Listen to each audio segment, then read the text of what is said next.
Hello, my name is Marcus. I'm the compiler of a collection of therapy quotes entitled 1001 Windmills of the Mind, a collection of quotes taken from what's often called the psychodynamic or the psychoanalytic perspective, which long ago, as I understand it, was referred to by some as philosophical medicine, because this quote-unquote second language or perspective seeks to make links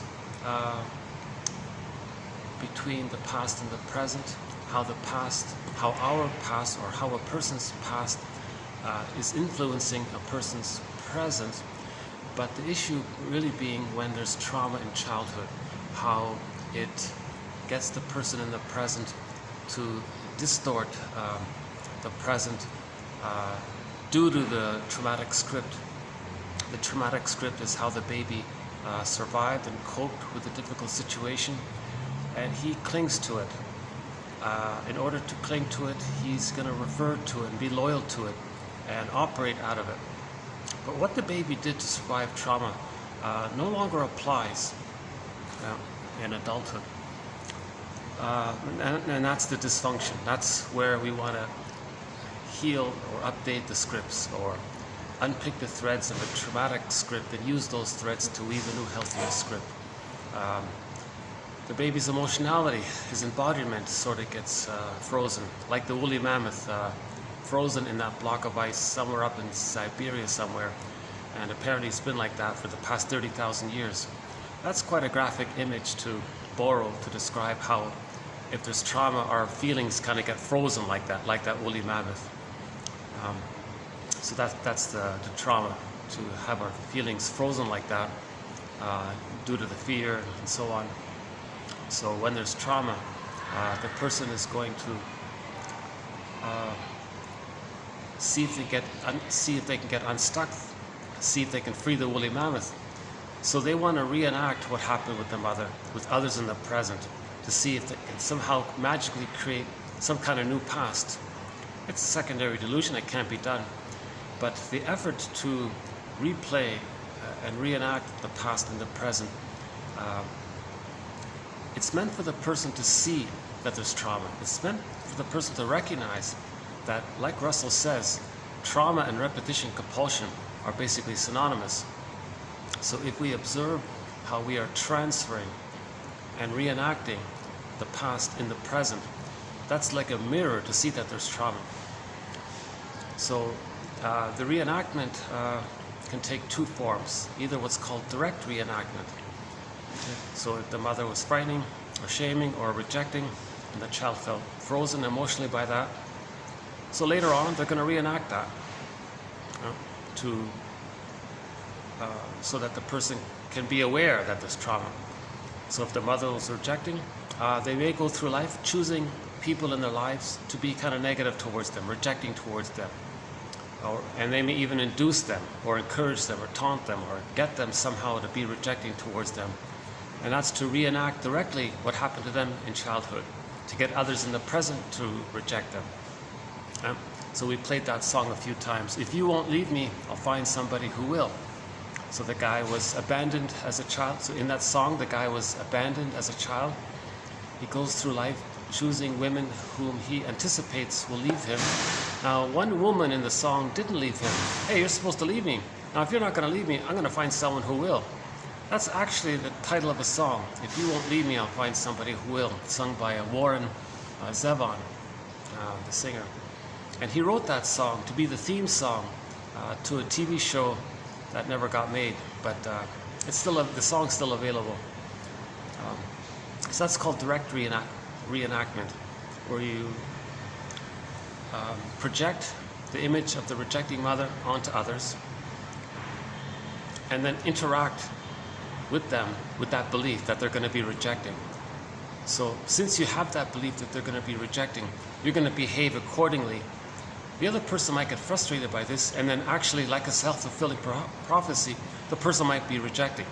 Now you feel pained by it, because you felt pained by it as a child, so you reenacted it. Now when you reenact it, that's meant to see what happened in child. So we're trying to remember. So reenactment and repetition compulsion is an attempt to find our memory and feeling. Once we get our memory and feeling, we stop repeating. We are repeating and reenacting because in trauma we lost our memory and feeling. The memory became amnesic memory. So we want to convert amnesic memory to conscious memory. Then we stop repeating. Once we have our story and our feeling, our identity, we stop repeating. We are repeating because of the trauma around losing our feelings. The trauma is we lost our feelings. It's frozen in the ice, right? And it's painful. So the organism doesn't want to be in pain. So it's going to replay what happened. And now the pain around it is the driver. That's the compulsion part of repetition compulsion. So the pain is driving this because the organism seeks healing and freedom from the pain. So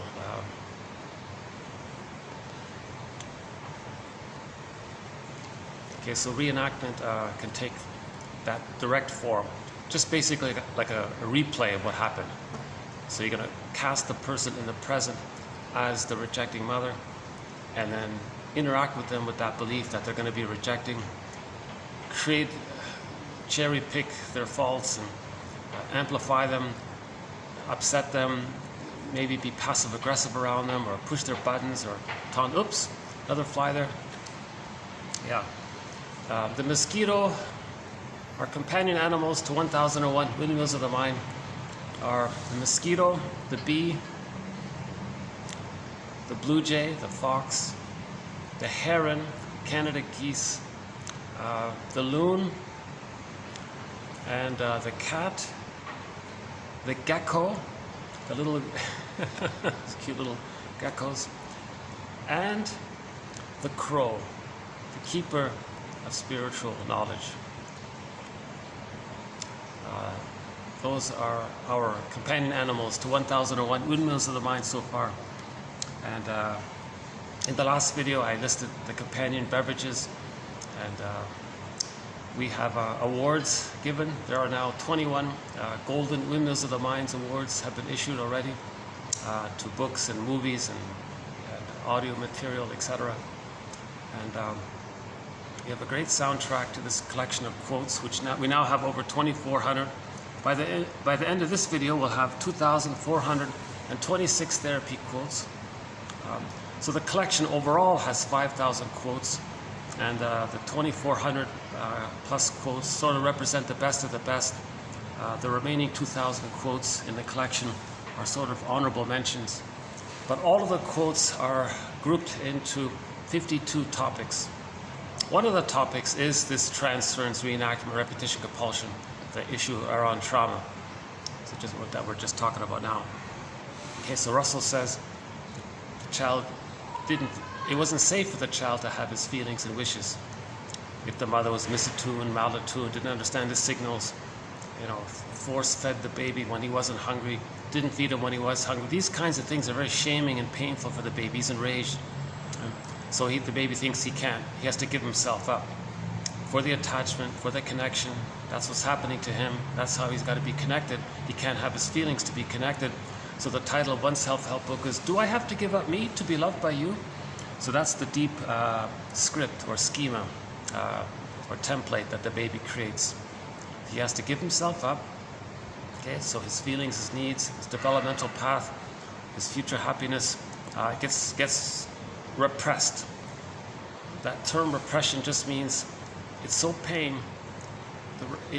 The knowledge of the event, his emotions, gets stored in some place in the brain called the non-reporting brain, or the implicit memory system. Okay. Now, this non-reporting brain, we'll call it, so that's the unconscious. It's in the brain, but we're not aware of it, so that's the non-reporting brain. So when the brain sends us information and we are aware of it, our awareness, that's sort of our mind now, right? Because we're aware of what the brain is sending us. Now the brain would like to send us more information, but when it can't, that's the non-reporting brain. That's the unconscious. Okay, so when we can't accept our feelings, it gets pushed into this non-reporting brain or the unconscious. It's called repression. So it's repressed in there. It's pushed down in there, so to speak.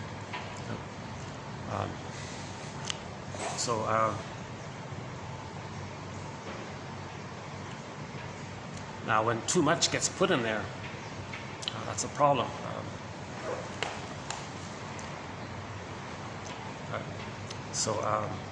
We've been using, got a couple of, they just had this, this venue just finished with a huge function that just took place here. They just cleaned it up. So I think there's food smells around, I guess. But let me show you my little spot here. Never mind the flies. I'm just so glad to be able to use this venue here. So this might be my, yeah, see, there's the food. This might be my 8th or 9th video here so far. I'm just so glad I had this chance. It's a holiday here, so I think I might be able to use this spot here today.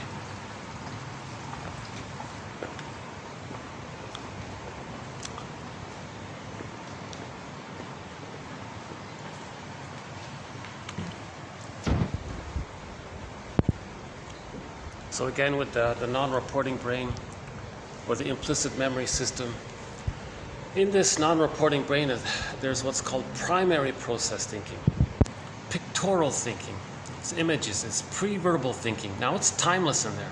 It's timeless in there. So when the trauma takes place, it's stuck in there.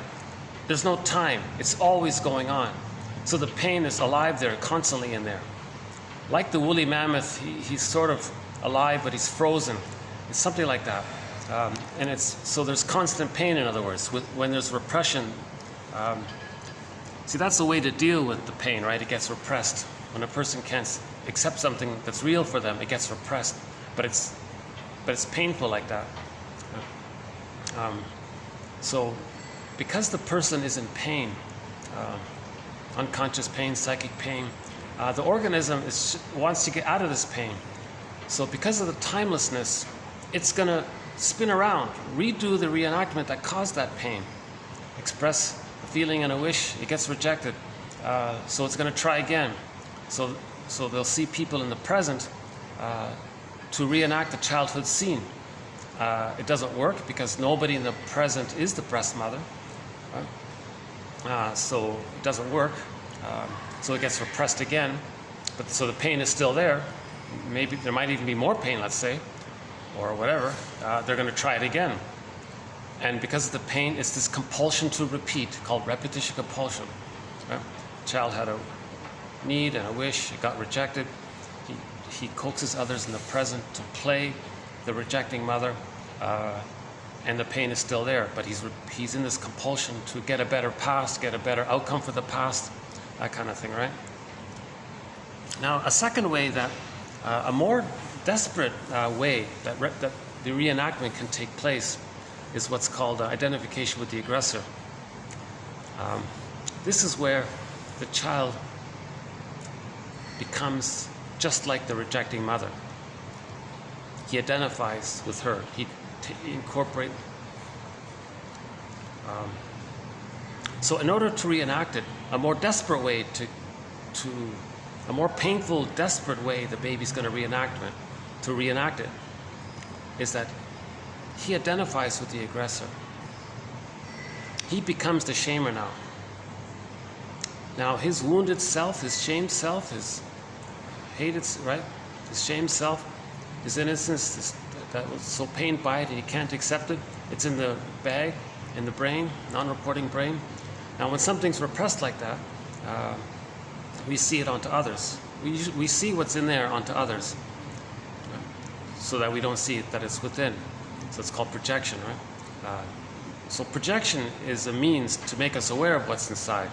So when the person says that the other one is no good or something, because he felt no good, that's for him to see that he felt no good by what his mother did to him.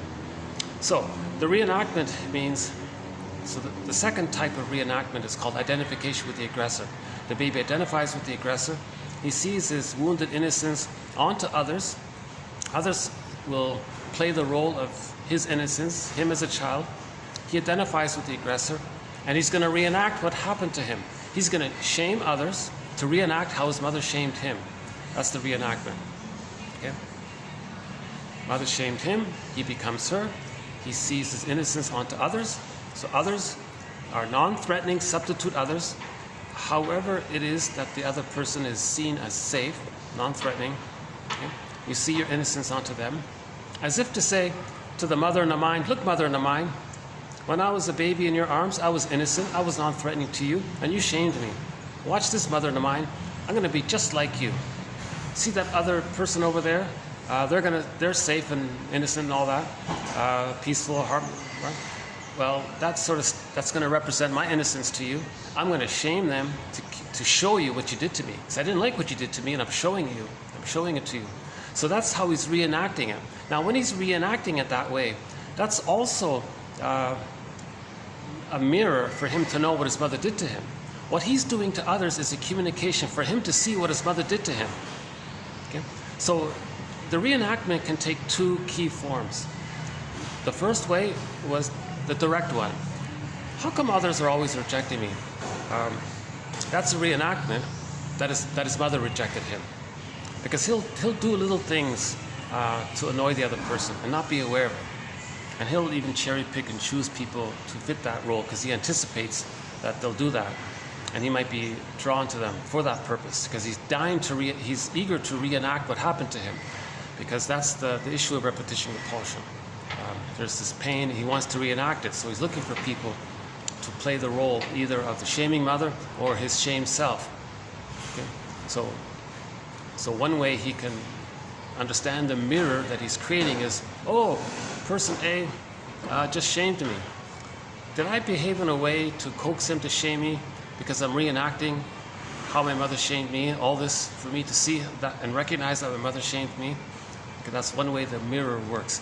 And the second way the mirror works is that he shames others, innocent others, for him to see, wait a minute, am I doing to others what my mother did to me? Is my behavior like a mirror for me to see what my mother did to me, for me to get that my mother shamed me? And that's why I'm shaming others, so that I'm creating this mirror to see that my mother shamed me. You see? So that's a mirror. So this reenactment from the pain and this compulsion to repeat, to reenact, to see if we can get a better past or change the past, this reenactment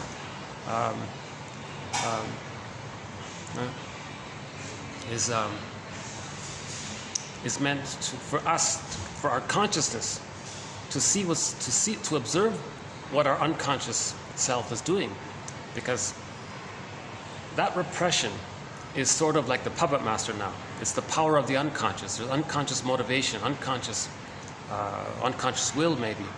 It's Bergler calls it the puppet master. So it's getting us to reenact the past to help our consciousness see it. So there's almost like a communication between our unconscious self, or the secret self, or the shadow self, or the second self, or the shadow self, or the shadow soul, the skeleton character, or whatever name we want to give this unconscious self. Some people in literature it's called the double self. So this is our own, this is us. The double is us, but the double represents all of what we don't know about ourselves. So this double self is getting us to reenact the childhood past, to make our conscious self aware of what happened in childhood. So the double self is trying to communicate to us. So we're meant to have a kind of dialogue with our own double self. Okay? So a very good essay to read is by Otto Rank called The Double. And he talks about the play called The Student of Prague, also made into a silent film in the 1920s. So the basic idea is that this guy, I met this other guy. It was a metaphysical, sci-fi, fantasy kind of story. So he met this other guy, and he didn't realize that it was him, that it was this other guy that he met was his double, like a person, a metaphysical, imagining a character created to represent all of his own disowned traits. So he met this other person, and he argued with him and quarreled with him and hated him and all this, and they got into a fight, and when he hurt this other person, he was hurt. And on the tombstone it said, here lies a guy who wrestled with himself and didn't get it and lost and all this stuff. So the moral of the story was he didn't want to accept things about himself. He was too in denial. The lesson was he was meant to befriend the double self, to get to know him, okay? And to see that what he observes about him belongs to him. Okay? Just like one example is Darrow calls the double self your skeleton, because you don't really see the character. And he says you want to welcome the skeleton to the fireplace, treat him as an honored guest who had a right to be, who has a right to be, teaching us that there is a conquest of the self, that a conquest of the self can take place, meaning a healing, meaning we accept ourselves, all of us, meaning we can reintegrate and re-own and get back into ourselves and reclaim and have again what we lost in childhood due to trauma. It can be done. And he's the teacher doing this. So one way he's teaching us or helping us is by getting us to reenact what happened to us. So he's going to get us like a puppet man. Now he's like a puppet master. He's going to get us to do this and do that. Okay? That's the power of the unconscious. It's going to get us to recast people in the present into roles from our childhood. Usually either us as the shame self, or we identify with the aggressor and reenact it, or we cast the person in the present as the shamer and coax them to be rejecting towards us. Okay, so that's the skeleton is doing this, or the puppet master now, or the double self, or the second self, or the secret self. Okay? So this phenomena of having some kind of dialogue back and forth, where we're trying to make the conscious, what's unconscious, conscious, convert amnesic memory to conscious memory. This kind of so-called dialogue. One example I think is that Phantom of the Opera story. The singer on the stage, she went down into the basement, meaning that's her unconscious, facing what's repressed, right? And that scary dude is not some external character. It's just some metaphysical imagining of a character that embodies her own disowned traits. So meaning she got in touch with her pain, shame, and rage, etc. And as she dialogued with the phantom character, just like in the opera, she dialogued with that phantom character. So she accepted things about herself. She expanded her self-knowledge. She reintegrated back into herself what she didn't know that was about herself. So when she went back on stage, she was more embodied and stronger. She was a better singer. So we're better off when we own what we lost. We're more alive. Feelings are more vibrant. Okay? So a very vivid, a Golden Windmills of the Mind Award was given to Roy Lichtenstein's painting called Stepping Out. That's the 20th Golden Windmills of the Mind Award went to that painting called Stepping Out by Roy Lichtenstein. Immediately you can see what I'm talking about now. On the one side of the painting is the vibrancy of the guy, his unconscious. All of his aliveness and vibrancy is there. Okay, so on the left side of that painting, that's his unconscious. And on the right side of that painting, you can see how he feels bland, a little bit emotionally frozen, going through the motions in life. At midlife, a person might say they feel like their life is on hold, living the provisional life, the unlived life. When does life begin? That kind of thing. So that painting immediately depicts how we live in two worlds. We live in two worlds. We live in our conscious world, that's secondary process thinking, our reasonable thinking that has time. And we live, a lot of us is in this bag that we drag behind us, this unconscious self. So again with the bag, this non-reporting brain and everything that's in it, in the repression, it's kind of another metaphor for it is it's kind of like this bag that we drag behind us. And by the age of 5, we repress so much of who we really are. So it's like it goes into this bag and we drag this bag. And Robert Bly says we spend the rest of our lives trying to get back in what we put in that bag. So that's, right, we drag it behind us like the shadow self. We don't see it, so it's repression, unconscious, that kind of thing. So whenever there is this kind of fruitful dialogue, okay, so in myths and fairy tales, if there's a marriage where the husband or the wife is half animal, half human, that's sort of this dialogue back and forth. So the white bear king Valamon would be in there, or the dove maiden would be in there. So That's our embodiment, and unconscious. And then the human side, the more conscious side, that would be here. There are many ways to kind of convey this unconscious, conscious side of things. In a recent sitcom, the unconscious was called the jackass, donkey or something. It's endless. There are a wide variety of ways to try to metaphorize our unconscious self or secret self. It's the one who walks with us, who's not like us, who is us. Or someone's living my life and I know nothing about him. So we want to get to know him. Right?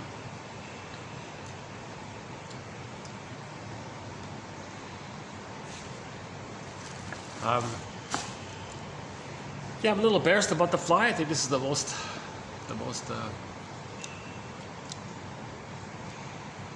There must be some kind of food around here because there was a big breakfast function here just before I arrived. They just finished cleaning up when I arrived. There must be a lot of food around here.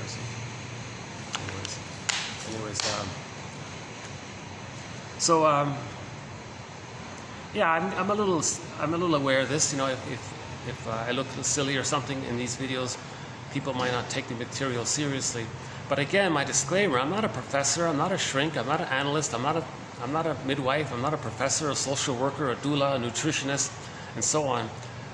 I have a humble BA, right? I'm the compiler of the quotes.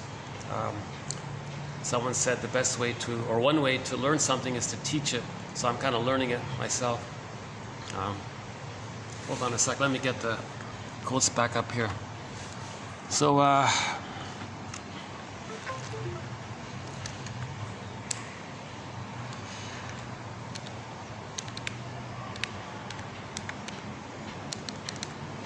get it? Okay, there we go. So we'll be doing a TQ 2422 to 2426 today.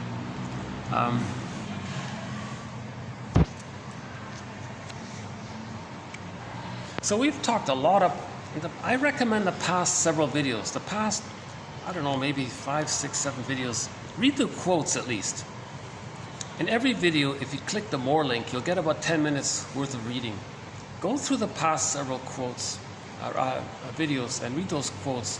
I'm confident you'll get a good sense of this issue of Amy Baer summarizes it by, in an interview, one self-help author says, we repeat the past in the present because of the pain we're feeling.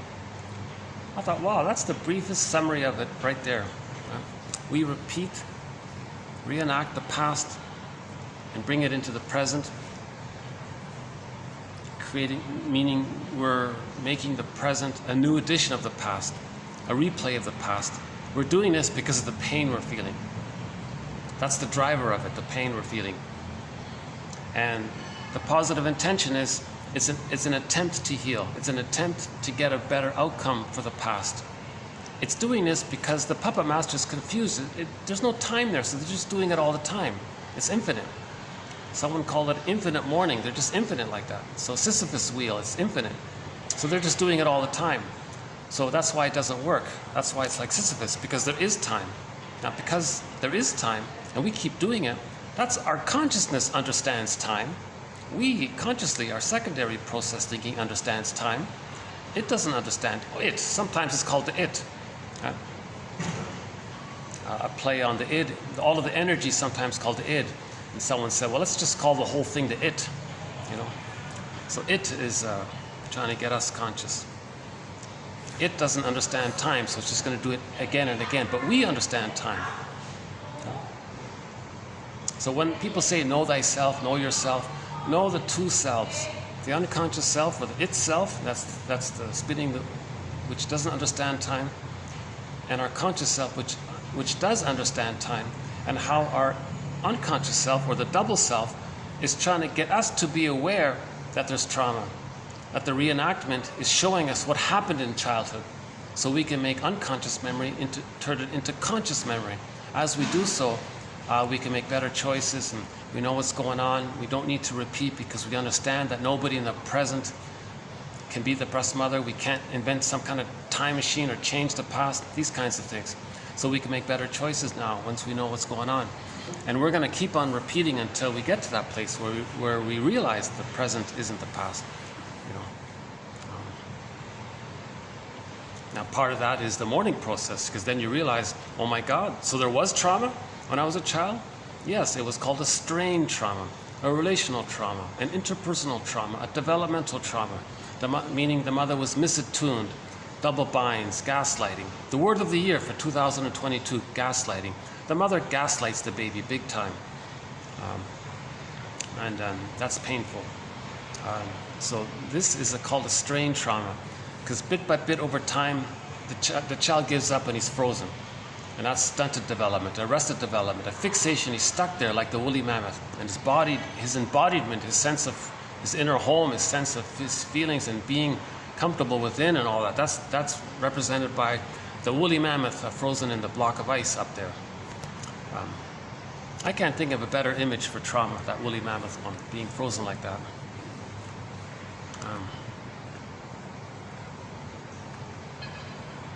There are a variety of ways to describe trauma. I think that's one of them is that one there. So the past, if you go through the quotes in the past videos, I think you'll appreciate what I'm trying to briefly introduce here. Actually, one of our quotes today makes a reference to transference. So let's do this one here. Transference should be interpreted when the client shows undue emotion with no obvious cause within the present, especially when it happens again and again. So if somebody's very emotional about some little thing and they're doing it again and again, that's a kind of transference, because they're replaying the shaming, painful experience that they had in the past and the present. Now, when you are triggered by some trifle in the present, when you are triggered and you're feeling all that, one idea is maybe as you're feeling it, let's learn from the Eastern traditions. As I understand it, my take on it is as you're feeling the pain within, that's me from the past. I'm feeling the me from the past. I'm feeling my child me from the past that couldn't feel it. Now I'm feeling it. Now you're accepting it. And now you're going to stay with it and be a parent to yourself, kind of. Inner child work, they call it, or self-reparenting, or meditation. I think lots of meditation is basically this, staying with yourself and accepting yourself. Okay? Because when we were a child, we couldn't accept our feelings. Now, as in the present, we're going to accept our feelings. So we played that song called Voices. You didn't know what you were looking for until you heard those voices, meaning those sensations and feelings. Now, a lot of these voices are actually sensations, because when the baby's traumatized very early on, that's more in the sensational world, right? So sensations and feelings. So what does the therapist do? So the first quote here talks a little bit about the role of the therapist. So TQ 24:22. Okay. Linking together the relationship with the therapist. So he's going to make an interpretation where he sees a link between what's going on between the client and the therapist.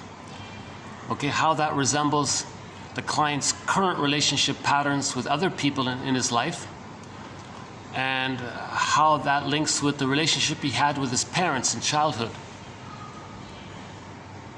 The formula, so that's a tentative working hypothesis. Okay, so the main idea is to link the person's so-called chief complaint in life. What's his presenting problem? What's going on again and again that's bothering him? What's this thing that he keeps on doing that's disappointing? So that's the so-called presenting problem or chief complaint in life. You want to find out when it began. When did it start in childhood? And then to see an example of it live in the here and now with another person. And if you can make like a line around those 3 points, like draw a triangle basically, and describe it. So you have this issue in your life, and you learned it back then, and that's why in the present you're doing this. You go, oh wow. One good example of this is in the comedy film I Love Huckabees, with the guy named Albert there. They did an example of an interpretation. Now there are different types of interpretations, so that's one where you link the three. This is very similar to the next sentence here, where the therapist at the very beginning tries to make that triangle in his mind as a tentative working hypotheses that he calls a formulation, a psychodynamic formulation or case formulation. He wants to start off with the working hypothesis. So the formulation is an attempt to find a core theme which underlies the client's presenting problems. The formulation brings together the presenting problem, the past problems in childhood, and the reactions of the client during the interview with the therapist. So if I understand it correctly, the shrinks right off the bat from the first session, they might have like an immediate formulation. Okay, this person's doing this because in childhood that happened, and he's seeing an example of it being reenacted in the therapy room. Okay? So the client in the therapy room, because of the two-person psychology there, baby and mother were two-people psychology, two people. That's going to end a closed room, intimate, quiet. So it's going to come up because the second self is going to get the person to reenact it with the therapist there. The therapist is aware of that this is going to happen. So even in the first session, the person might start trying to reenact what happened in childhood. If the client is going to shame and belittle the therapist, right away the therapist might have an inkling, was this person very shamed and criticized as a child? And he's trying to show me because he's doing to me what his mother did to him because he wants to communicate what happened. Or is he expecting me to shame him and he's being difficult to get me to shame him? That's another kind of generalization, right?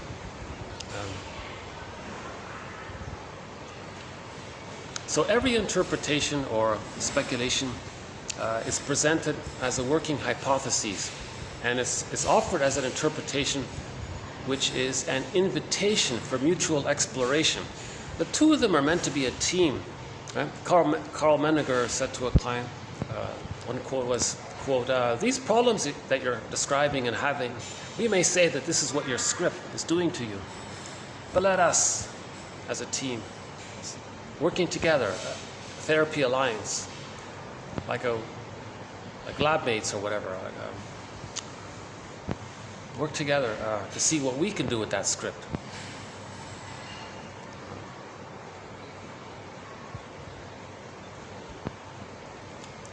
Sometimes the therapist may give a, quote, correct interpretation early in treatment, but which is rejected only for the same interpretation to click later, not unlike the increasing insight that comes from repeated reading of a book or listening to a piece of music.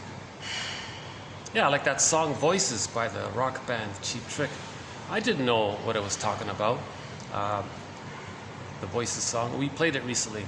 You didn't know what you were looking for until you heard the voices in your ear. And we played another song of theirs called The Dream Police, about the inner critic. It's always criticizing you, saying you're guilty all the time. It's talking about the inner critic. But when I first heard those songs, I didn't think in those terms. So an interpretation might be similar. Well, that's one persistent fly there, eh? Okay, next one here. A definition of acting out. Acting out reflects a client's failure to acknowledge and face up to his problems and anxieties. Instead, a course of action, often self-destructive or self-defeating, is taken.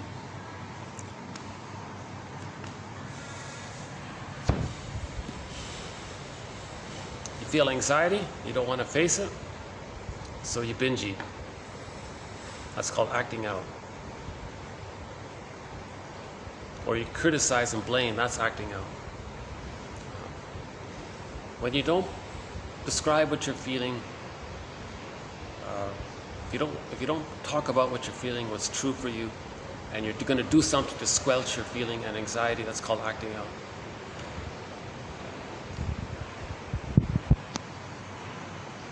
So when we act out, that means we don't have words. The acting out is like an action language. It's a communication using action, and then we're meant to convert the acting out behavior and put it into words. So you're doing this to soothe yourself from the pain you're feeling around the issue of talking about something that's very hard to talk about. So what you do to soothe yourself is to call him an idiot. Okay. Next one is projective identification. Major threat in 1001, Windmills of the Mind, projective identification. Projective identification, a defense in which the infant is presumed to deal with unbearable feelings by projecting them into suitable objects around them, who are then perceived as and may actually be induced to behave in accordance with whatever is projected. Okay, so just briefly, again, the baby's nursing. If he's distressed and mother is attuned, she'll get the message, so she recognizes what the baby feels, because maybe she feels it a little bit, like a little inkling of it, so she can feel it and recognize it by the synchronicity between the two, the attunement. So the mother, in other words, the mother gets the message that the baby's distressed, and somehow she feels a little bit of it herself, but it doesn't bother her too much, but she maybe feels it a little bit. Okay? So the baby more or less got the mother to feel. So the baby might think that he got the mother to feel what he's feeling. Now the mother's grand and powerful and has all the power. The baby's small and helpless. So the mother gets, oh, baby's uncomfortable. So she'll make an adjustment. The baby is soothed, comforted, and everything's okay. So a cycle takes place. Baby feels it. Mother feels a little bit of it. Mother responds. Baby is soothed by it. Now the baby's brain is malleable. On average, somebody said it goes from 400 grams to 1,000 grams in the first year. So, and the brain is laying down its circuitry based on the interaction with the mother. So the brain is expanding, and it's going to be designed by the interaction with the mother.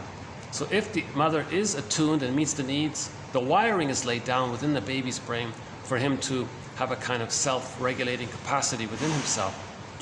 So that's because the cycle got completed with the mother, because she was attuned. It's called a secure attachment style. The mother offered a maternal holding environment, the safety and the attunement. Okay? Now, if that doesn't take place, if the mother doesn't offer a secure attachment style, mother failed the baby. The greatest hurt of all, mother failed me. Also by Menninger. So the child, that's called attachment failure. There isn't a complete loss of attachment. There is some kind of attachment, but it's a very painful attachment. It's like a curse almost, because this attachment, called an insecure attachment, disassociative, disorganized, reactive, anxious, avoidant, etc., this kind of chaotic kind of arrangement means the child has to constantly be dysfunctional. Means he has to constantly give up his feelings, stay repressed,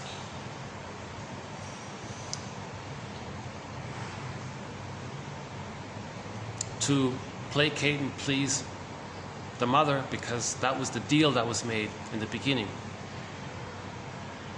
That's an insecure attachment style. Now it's going to be dysfunctional, because what the baby did with the shaming mother, he uses defense mechanisms, maneuvers of the mind, operations of the mind, tricks of the mind, mechanisms of the mind. So the splitting mechanism is there, a major threat. The projective identification, coaxing others, taunting others later on. Hocus pocus, double focus. The person doesn't differentiate, know himself. He can't know himself because he didn't get the love to leave the mother. So he's stuck with her, or still looking for her. Okay, somebody said, well, imagine the good breast in the sky. You're one with it. It's called religion, right? So the baby needs enough love to leave the mother. If he's not getting enough love, he's stuck there. And that means he has arrested development very early on. So to accommodate that situation, he's going to be self-defeating, or he'll flip it and be the aggressor and be rude to others to communicate that the mother was rude to them, or they'll coax others to be rude to them, and that's dysfunctional.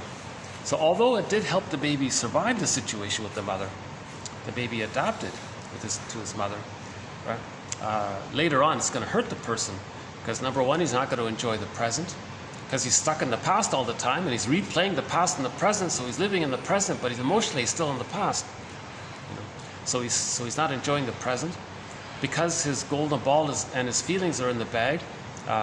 He can't mourn any losses. If there is a loss, he'll deny it because he doesn't have the feelings available to him to mourn it.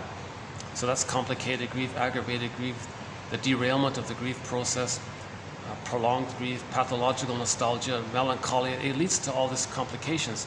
And the person doesn't mourn. Hold on a sec.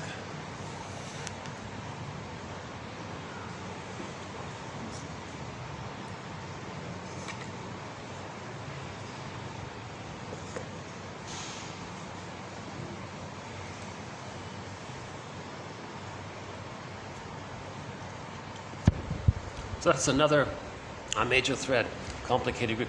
Well, that fly is still there. That's another major thread called complicated grief.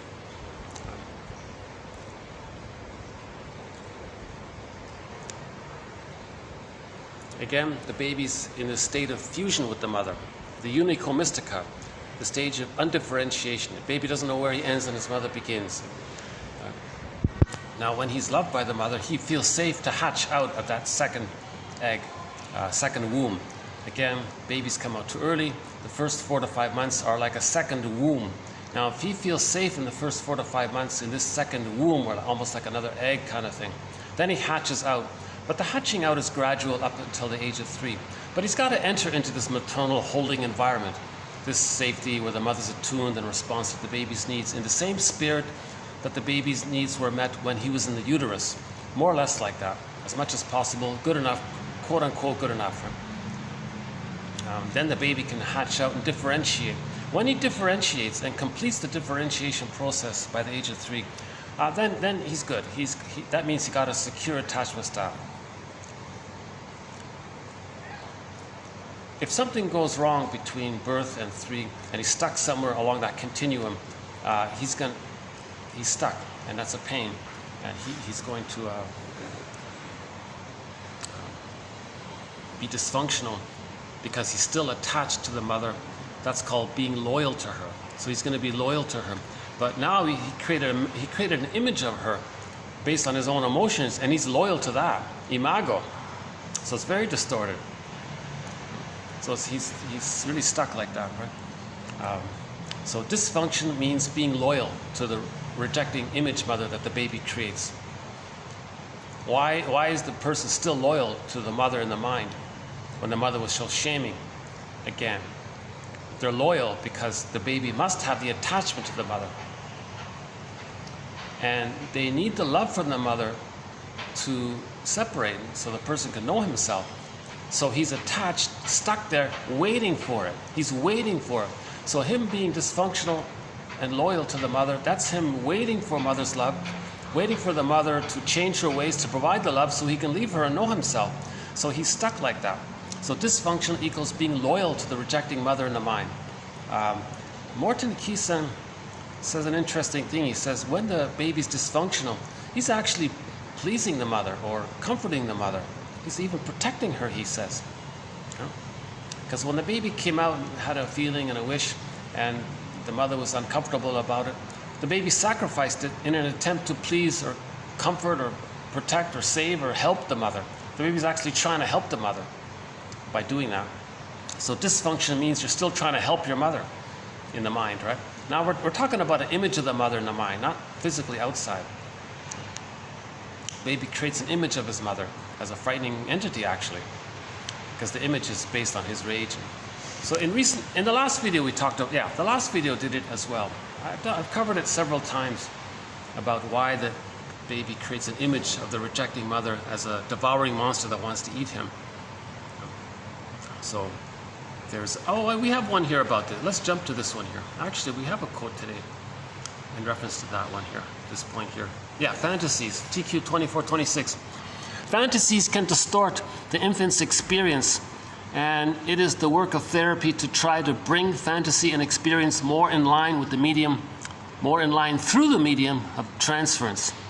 Some aspects of fantasy can be thought of as relating to a highly sensory nature of experience, particularly early pre-verbal experience, but also highly emotionally charged experience.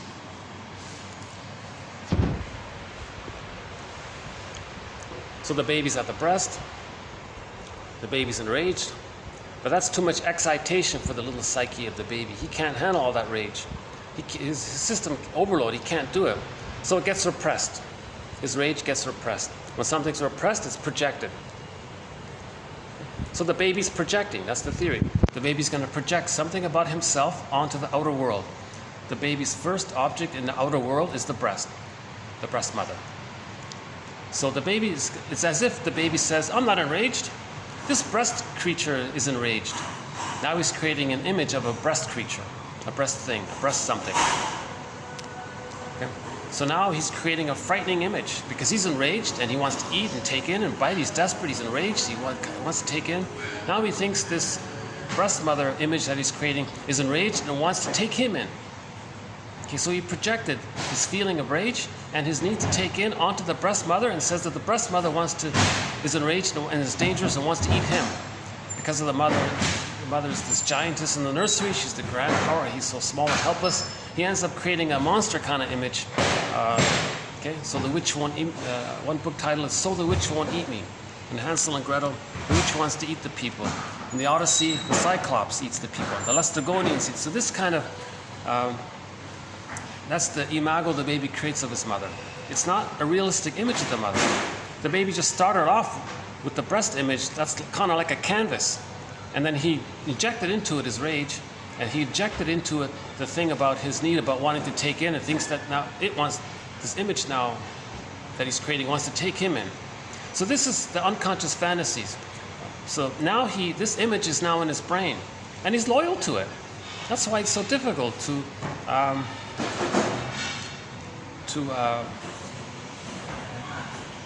later on break free from this, because it has quite a grip on us.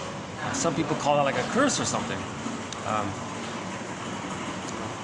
So the baby, it has a grip on the person later, because the more frightening and rejecting the mother is, the less love that's available by the mother, the more the baby clings to her, needs her.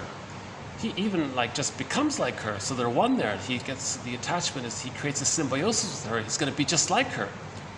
You see, so he's going to identify with her, to be connected to her. You see, and then, but at the same time, and that's his way to wait for her love, to be just like her, to be so they're one like that. Right? Now, the person later on is afraid to express their anger directly at the mother. They should, but they're afraid to. So they displace it onto others. So if you're triggered by somebody in the present, Morton Keeson says, take what you're saying about the other person. We're going to play the song Heartbreaker later at the end of the video. So, oh, you're such a heartbreaker. Well, direct it to the parent. No, the parent was a heartbreaker. Huh?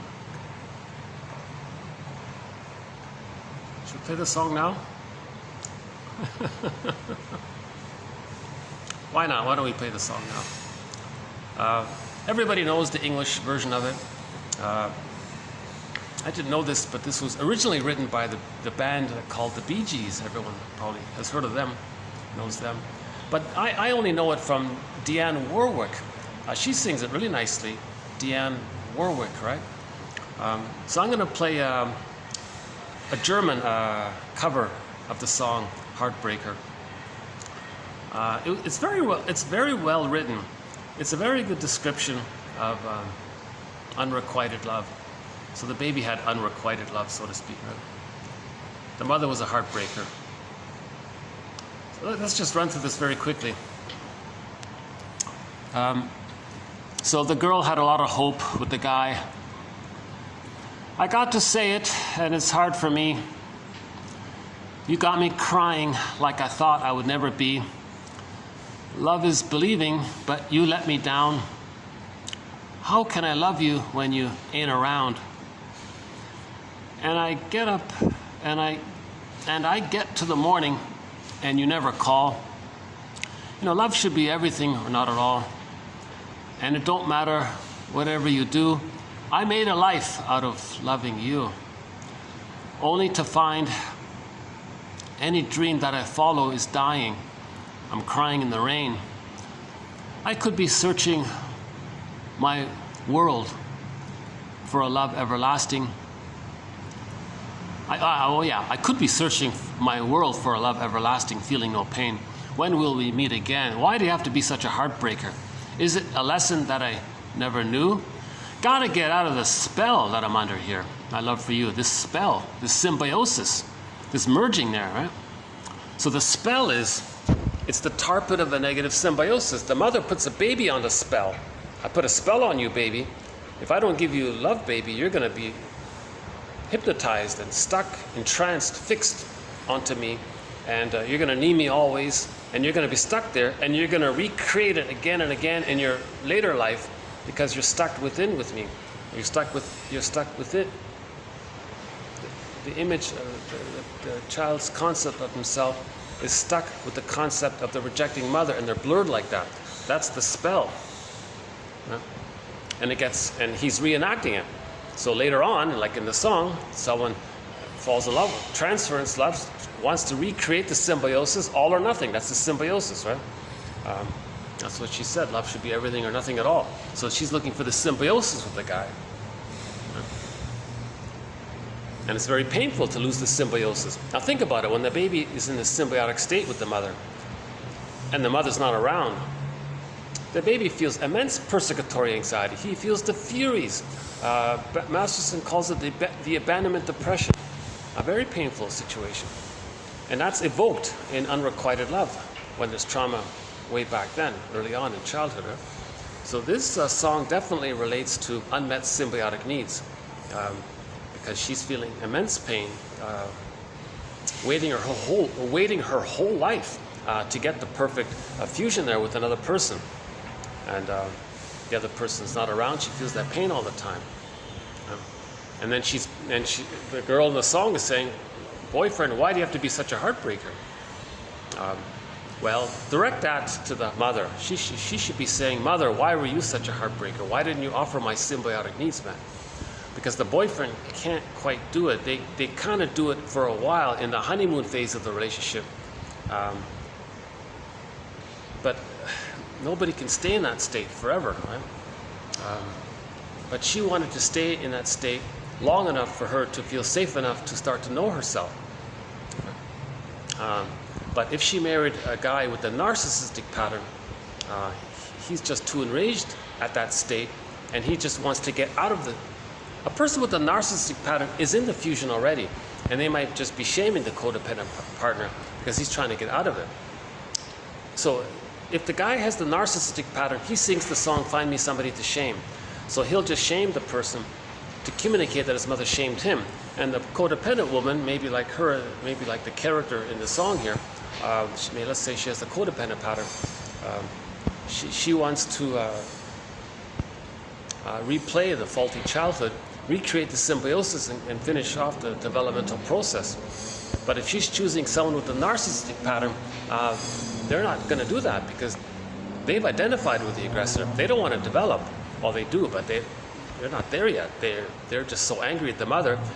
They sing the song, "Find Me Somebody to Shame," to communicate that the mother shamed them. The codependent partner says, "Find me somebody to merge with and feel safe with so that I can be seen and then develop out of it." But the person with a narcissistic pattern doesn't want to merge with someone else. He just wants to get out of the merger he's in with his mother. See, so we have a thread on the stinger and the clinger. So this song can also be applied to that thread there. What else? So when I was, why do you have to be such a heartbreaker when I was being what you want me to be? So she was doing everything the narcissistic pattern wanted. The partner she was doing everything that her partner wanted. So the partner wanted mirroring, unconditional acceptance, admiration. So she was doing whatever he wanted.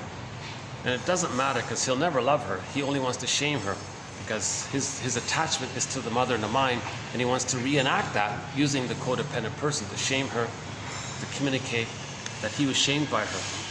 And she's just trying to recreate a bond with the guy so she can finish her development. But he doesn't want to bond with her.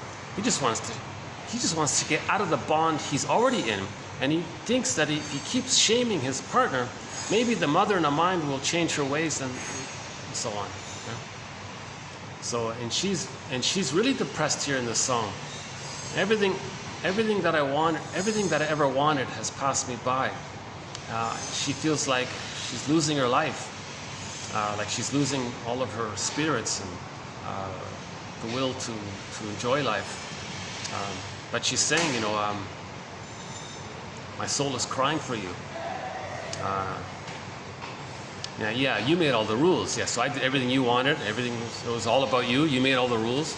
Right? So he was the little god, the person with the narcissistic pattern, thinks it's all about him. And she made a life out of, and he made, here's a line right here. And you made a life out of hurting me, she said, she sings there. He made a life out of hurting her. That was his life, just to hurt her. Because he wants to communicate that his mother hurt him. He spends his whole life hurting the poor girl to communicate that his mother hurt him, and he's not aware of it. So he's stuck in the target. Now, the narcissistic husband shaming his codependent wife is doing this because he wants to be loyal to the rejecting mother. He's loyal to her and he's protecting her. He's protecting her because he's not directing his anger at his mother because he is the mother now. He's become her. He's identified with her. So he can't be disloyal to his mother because that's being disloyal to himself. You see? What else? Out of my mind, I am held by the power of you. Tell me, when do we try? Finally, or should we just say goodbye? Oh, so maybe there's a little hope at the end there for her. Poor girl, right? So maybe she's fine. So the last line there is maybe she's starting to wake up there. Now she's considering maybe she does have to leave. And many women with the codependent pattern finally do leave. They're tired of being shamed.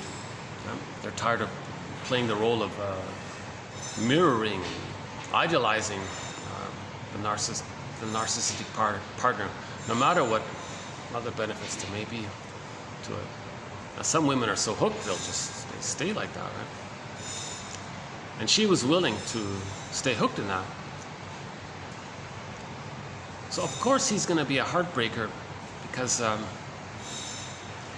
he can't offer a kind of intimacy with her because that would bring up his true self.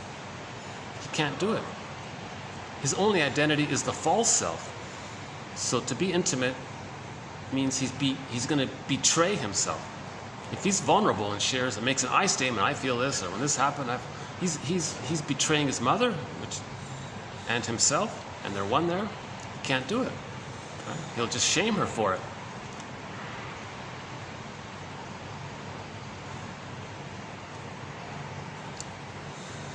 So let's play the song here. So in German, heartbreaker is called Fluchwege. Is that right? Why do you have to be such a Fluchwege? We're learning some German in 1001 Windmills of the Mind. Here's yet another German word. Fluchwege or Fluchwege, something like that. So let's take a little musical break here.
Katja Epstein sings the theme song to 1001 Windmills of the Mind.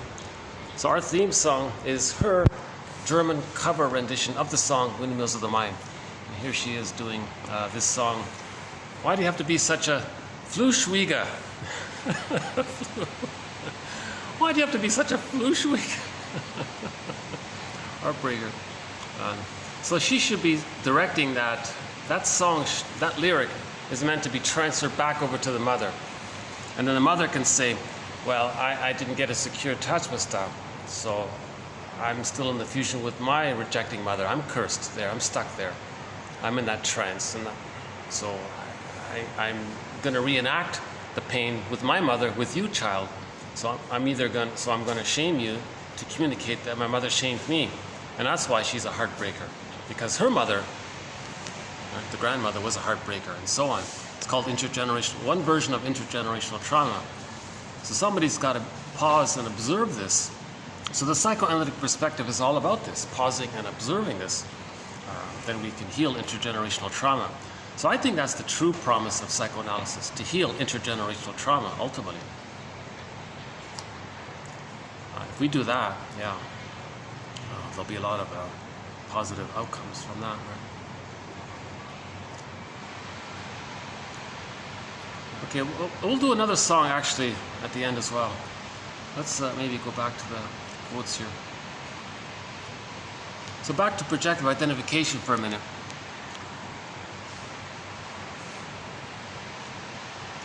So if that cycle doesn't take place, baby's distressed, mother gets it, she responds, the wiring is laid down, now the person can soothe himself. If that doesn't take place, that's a trauma. When there's a trauma, we feel pain. We're going to reenact the disappointment with the mother, with others in the present, thinking that magically we can get a better outcome for this past. It can't be done. So in the case of projective identification, the replay of that, or the reenactment of the failed cycle, is that they're going to find some other person to try to feel what they couldn't feel. So the baby didn't know what he was feeling, but he was feeling it.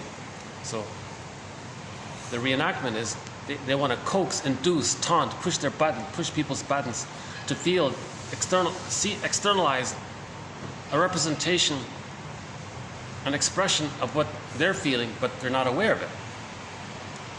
But that's the limit of it. The cycle can't complete. Even if the projector induces the other to feel scared, angry, shame, sadness, whatever the projector's feeling, even if he succeeds in getting the other person to feel distressed or whatever it is, the cycle can't complete. That person in the present isn't the breast mother. They're not going to travel back in a time machine and change the past. Get the wiring laid down. It's not going to happen. So that's a reenactment. He's going to coax others, taunt others. Come on, you feel. So that when the baby was crying at the breast, feel, mother, feel what I'm feeling. Okay, the mother did respond, and that was okay. Person in the look, I'm crying. Person in the present, feel it. I'm feeling it. Now you should feel it, because if you feel it, then like what my mother was supposed to do, you're supposed to soothe me by it. But the person in the present is limited. They can't really do much with it. They're just feeling triggered by what you induced in them. Now the projector doing this is still going to do it because he gets some secondary gain by it. So he's going to reenact it. So he's going to reenact it because of the compulsion of the timeless pain that he's feeling, and out of that pain and the repetition, so he's going to compulsively reenact it. Coax others, taunt others, tease others, induce others, do little things, passive-aggressive things, knock calls, silent is a good one, stonewall, misleading, do little things to embarrass them or get them upset or something. So he has this compulsion to reenact it, to get the mother to feel, to get the mother to notice. So he wants the other person to demonstrate, then he feels noticed. He feels noticed. But that's the limit of it. But in the process of doing it, he preserves his loyalty to the rejecting mother. Mother didn't soothe him. The person in the present can't provide that soothing in terms of what he needed, the wiring, the neural networking. And because it doesn't work, he's being loyal to the rejecting mother. But the added element is he's getting some kind of secondary gain by this. The secondary gain is he preserves his infantile megalomania. All babies think they're little gods. So him doing it, he feels important and powerful and strong that he can induce others to feel what he can't feel. He feels strong by this. He feels like he's making something happen. So he's doing something. Number two, he gets a bit of a schadenfreude, emotional sadism by this, because if he sees the other shamed or distressed, and he feels some relief by it, because then he doesn't see that it's within, and he feels relief by what he's doing. That's called schadenfreude. So just like that resembles how the mother got some kind of emotional benefit by shaming her baby. The baby contained her rage. And the mother felt better by using the baby for her emotional needs. So the mother was engaged in schadenfreude by her gaslighting and misattunements and all this. Some mothers use the babies as a parent for them. So she gets pleasure by that, but that's painful for the child. So she gets schadenfreude. So the person now thinks, well, how do I get pleasure? Well, schadenfreude is pleasure. So he gets pleasure when he tricks others to be upset, and he gets his kicks out of it. So he gets a kind of a secondary benefit by it, and he may just do it for the secondary gain of it. He may not look under the hood of that. He may not unpack that to see that he's recreating the failed cycle with the mother. He's reenacting the failed cycle. Okay? If he can see that, then he knows that the mother didn't soothe him. Then he can say, no, person in the present, you're not a heartbreaker. The mother was the heartbreaker. You're the Fluschwiege. You in the present, you're not the Fluschwiege. I'm sorry about that. I'm misdirecting it. Mother, hey, I pick up the phone. Mother, you're such a Fluschwiege. Is that right? Fluschwiege. I must confess, I enjoy learning a few German words. My first name is Marcus. That's a clue, right? Okay, so that's about projective identification. Acting out. Whenever you're not describing your feelings, whenever you're not making I statements, whenever you're not talking, that's acting out. Binge eating, or not talking to your partner, that's acting out. Giving him the silent treatment, that's acting out. Not returning his calls, that's acting out. Okay, you're not putting words to your feelings. Therapists sometimes give interpretations and the client rejects it, but then maybe a month later he hears the same thing. Oh, click, it worked. Just like you're reading a book, the first time you didn't get it, you read it again, oh, click, it works. Same idea. Or like a song. Like today for me, yesterday, I didn't know, I never paid attention to this song, A Heartbreaker. I've heard it a gajillion times on the radio or whatever. I never really fully listened to it until I looked up the lyrics and I go, oh wow, that's a pretty accurate description of how someone feels, the pleading and the begging and the blaming that goes on with unrequited love. But the unrequited love of where the person really wanted to recreate the fusion and resume development and redo development. But the person with the narcissistic pattern is so pained by the idea of resuming development. They have to untie themselves. They have to first unblend themselves with the frightening mother and not be a caricature of their mothers. Then maybe they can go through the redevelopment process. Otherwise, the person with the narcissistic pattern, it's the hostile mind. Their main emotions are hate, greed, envy, spite, vindictiveness, the schadenfreude, looking out for number one, taking refuge in the phantom glory image of them being a little god, and they're chasing that. The manic defense, to control others, to shame others, to contempt, put them down, sour grapes, because if you did lose them, you don't care. You want to one-up them. Now, because of the melancholia, a lot of that's a defense against the melancholia because they can't grieve, and they easily have narcissistic injury. If you question them, that's a narcissistic rage, and all of their energy, they're just filled with all of their energies for the rage. If they get feedback that implies that they're not a little god, that they're not right or something. You're blaming me or criticizing me, then they attack you. So that's the narcissistic pattern. So a lot of women with the codependent pattern, who still sort of has hope about development, who still has hope about resuming development, redoing development, becoming one and growing together, making I statements, going to the therapist and talk, we can share, learn, correct ourselves. Now we can heal ourselves. Marriage is a spiritual path, psychological growth path. We can resume development together. We can be a team, like two therapists. We can be like a therapy couple almost. We can learn, read the pamphlets together and do the exercises together. I just saw an episode of a sitcom called, what's it called again? Patsy Cline sings the song. What's it called again? Do I have it here?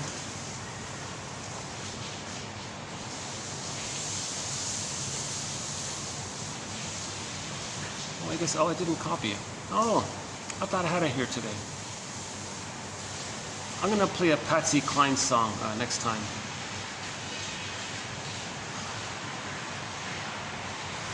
It's called, hold on a second. I just saw a sitcom called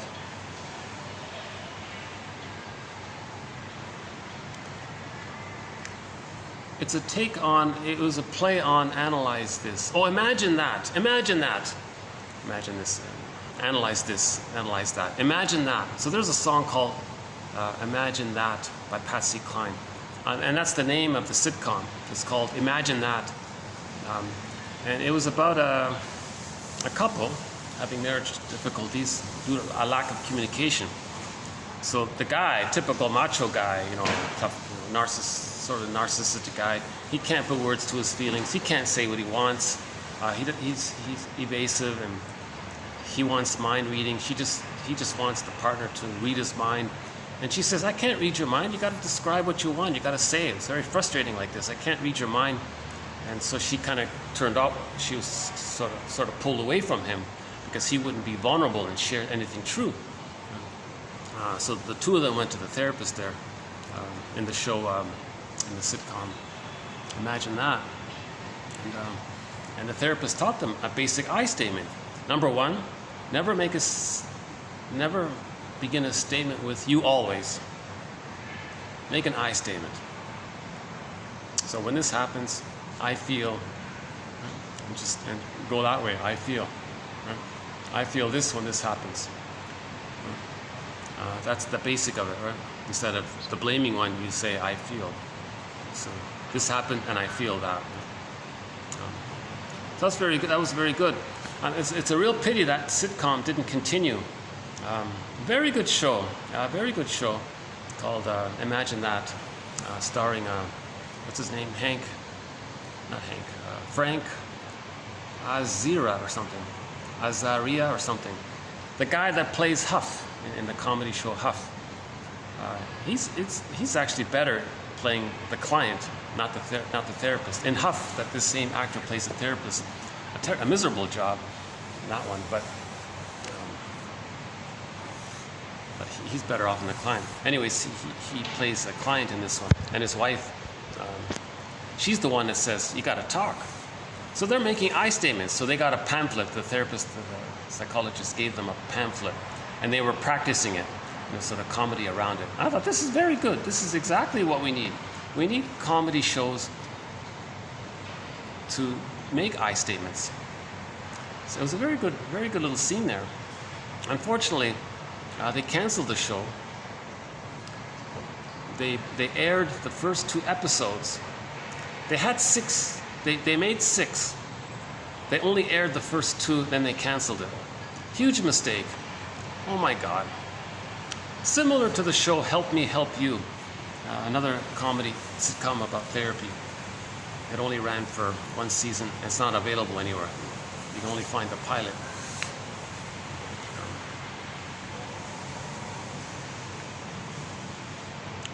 So yeah, that show, Imagine That. So that guy there, that Frank Azaria, what's his name? He's a slightly famous actor, right? The wife there was I forgot her name, but she plays the character Denise in Boston Legal. The woman who plays Denise in Boston Legal.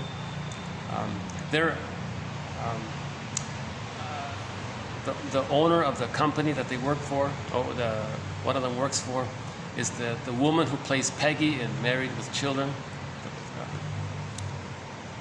Peggy, she plays a funny manager of a TV station, comedy TV station. One of the guys from the West Wing show is in there. They've got some very good actors, and some well-known actors in there. Who else? A couple of others. That show should have continued.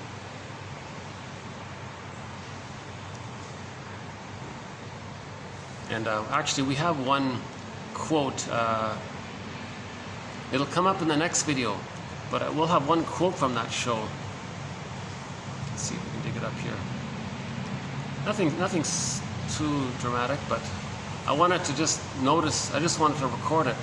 So we have one quote. Oh, I haven't even copied it yet. Something about the therapist saying, the guy, when they went to therapy, the guy said, "Does this mean something's flawed with our marriage?" He feels badly about it. He says, "Well, no. What's more complicated?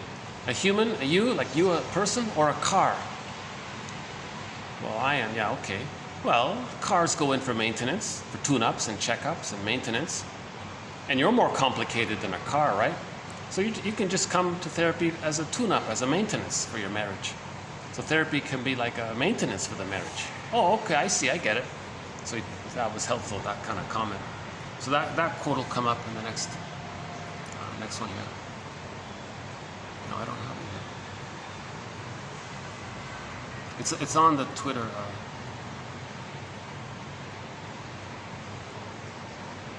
We'll talk more about that show, actually.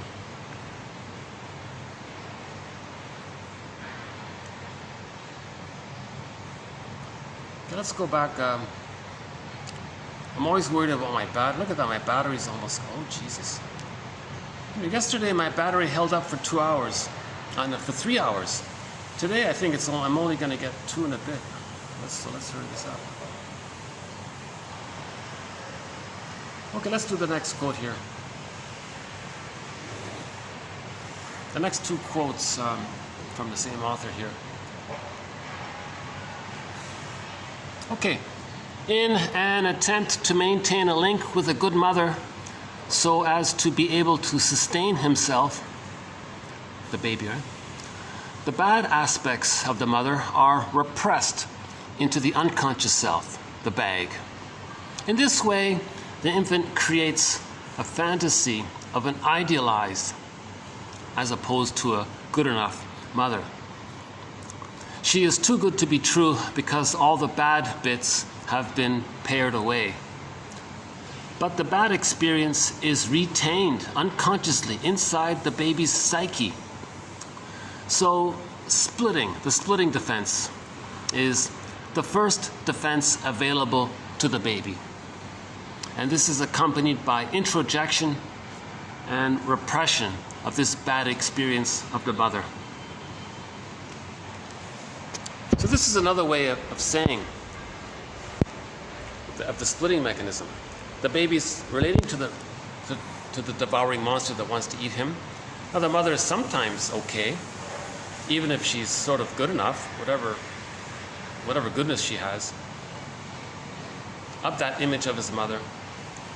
He transfers over the bad parts into the devouring image of the mother, amplifies the monster image, takes the little goodness of the mother that is available, and then out of that blows up and manufactures and hallucinates a fantasy of the goddess breast. That's how he can feed. So that's the splitting mechanism.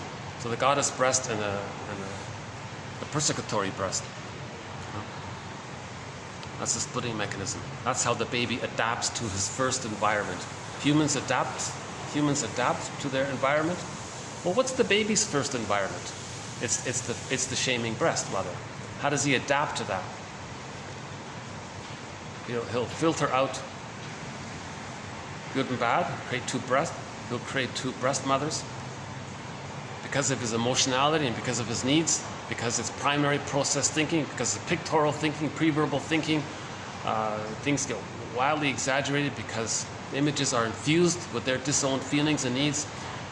One mother is the witch monster mother, and the other one is the goddess mother, and they're seen as separate characters. So in myths and fairy tales, we see the goddess and the demon as separate characters. That conveys the splitting mechanism. No, they're two aspects of the mother. They're two aspects of one person. But in the baby's mind, they're separate characters. That's called the splitting mechanism. That's a problem if it's still there post age 3. It's meant to be resolved before age 3. But if it isn't and he's still there, he doesn't differentiate. He can't have his golden ball, his embodiment. He doesn't know his interests and his loves and his ability to make I statements. He can't be vulnerable. He can't mourn. Gratitude, joy, a lot of these, gratitude, they won't enter the psychological picture. He won't have his true self. He won't have the capacities of the real self. He'll be stuck like that. So it's a huge cost to pay, a huge price to pay. It's like emotionally being stuck like the woolly mammoth. So the child pays a huge cost to maintain the splitting mechanism. So the splitting mechanism is seen with prejudice, either or thinking, all or nothing thinking, extreme idealization, and suddenly extreme devaluation,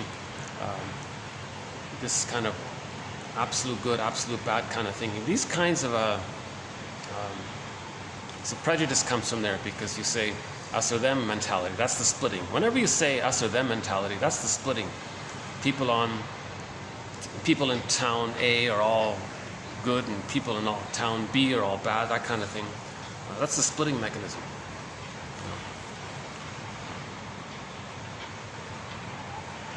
So healing is about resolving splitting. We resolve splitting by forgiving the parents. So there's a self-help book called Forgive Your Parents, Heal Yourself. As you recognize the truth of your parents, you're going to start to see their situation and realize that they couldn't do it all. They didn't know it all. They did what they could. So you're going to see their humanness. As you see the humanness in your parents, that's going to help with the mourning process. Okay? So as you see the truth, that's called the truth will upset you free. Because you will be a bit upset, you'll be sad. Now you're feeling, now you're differentiation. Now you're differentiation, now you're healing. So you're healing when you recognize the truth of your parents. Then you heal. That's what it means by the truth will upset you free. The truth about the parents, that they were traumatized, that they couldn't do it all, they didn't know it all, they did what they could. So you forgive them, then you can look at yourself, and then you start to differentiate. Reparation of the other leads to reparation of the self. Then you're healing. So you heal. That's a very good self-help title. Forgive your parents, heal yourself. And they make a big point about this honoring. They put a new spin on the term honor your parents. That term, they say, means honor the truth of their situation, their dilemma, how they lost their golden ball, how their woolly mammoth is also frozen in a block of ice. That's honoring the parents, accepting the truth about them. I've got some stuff here. Okay, let's just do the next one here. Okay, our infant feels anxiety because his mother, who also provides, our baby feels anxiety because his mother, who provides, also deprives by being unavailable at times. In an attempt to deal with his feelings about this apparent contradiction, he does so by splitting the experiences into separate mothers, good breast, bad breast. Okay, so same idea about splitting. Major thread, splitting defense. That might be the most important thread. If you just, in the mini search engine here in this channel, type in splitting, you'll get all of the quotes. Yes, you've got to search around for it. Because that's the goal. We've got to resolve this splitting issue. We do it by the forgiveness. The process of it brings up the feelings.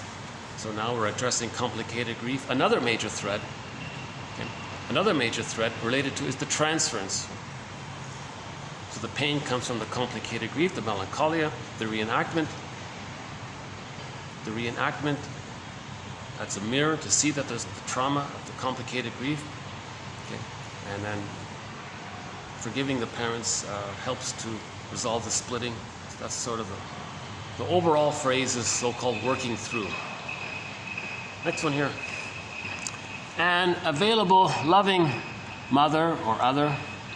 Now notice, just put a dash between the M and the O. Whenever you see the word mother, just put a little dash between the M and the O, or put the word M in brackets, as they've done here. An available, loving mother, other, or an unavailable, hating mother, other. Okay? This conflict between the forces of love and hate is faced by the newborn infant in order to cope with the reality that even good enough mothers are unavailable sometimes. Even though our infant does not think in these terms, he hates the frustrating breast mother, and this cannot be squared with his love towards the comforting breast mother. The solution Klein suggested for this conflicting situation is that the infant creates a defensive structure that splits these experiences into different parts and keeps knowledge of the good part, breast mother part, separate from the bad part, breast mother part. These split experiences, good and bad, are then introjected, which means taken inside the infant's mind. These become internal objects. Internal objects. Okay, so for more on the phrase internal objects, can I refer you to the last video, the one just done yesterday? So that's a pretty good quote about splitting. So these three quotes we're going to add to our thread on the splitting defense mechanism. So normally I'd like to talk a little more about it, but my battery's running out here. Let's move on to the next quote, TQ2424, which is sort of an assortment of ideas here. So let's begin. It is in, so the 2424 is about relationships, couples relationships. It is our most intimate relationships that evoke and frequently provoke our sense of vulnerability, dependence, anxiety. That's kind of obvious, but it's worth spelling it out explicitly. It is our intimate relationships. That's when our sensitivities, vulnerabilities, old dependencies, old needs and wishes, infantile needs, that's when it all comes up. Love brings all of that up, right? Our choice of partner can bring us face to face with our early unmet needs.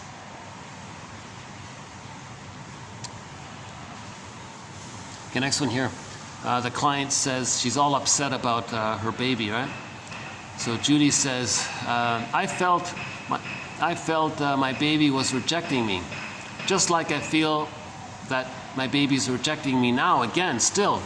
Therapist says, you feel like your baby is rejecting you. Is it just like, maybe, is it familiar? This rejecting feeling that you're feeling now with your baby, is it familiar? Maybe it's familiar. Maybe she as a child felt rejected by the mother, and now she's shaming her own baby. Now the baby's rejecting her. Now she says the baby's rejecting me. So she's reenacting how she felt rejected, right? By coaxing the other. So the mother is inducing the other, pushing the baby's buttons to reject her. She wants to reenact that the mother reject her. So she gets the baby to reject her by not feeding the baby properly, not listening to the baby, not caring about gaslighting the baby. Now the baby's angry at her. Oh, look, the baby's rejecting me. Okay. So she's reenacting how the mother rejected her. Our relationships with others shape us psychically, right? That's a brief statement. Our relationships with others shape us psychically. That's called object relations theory.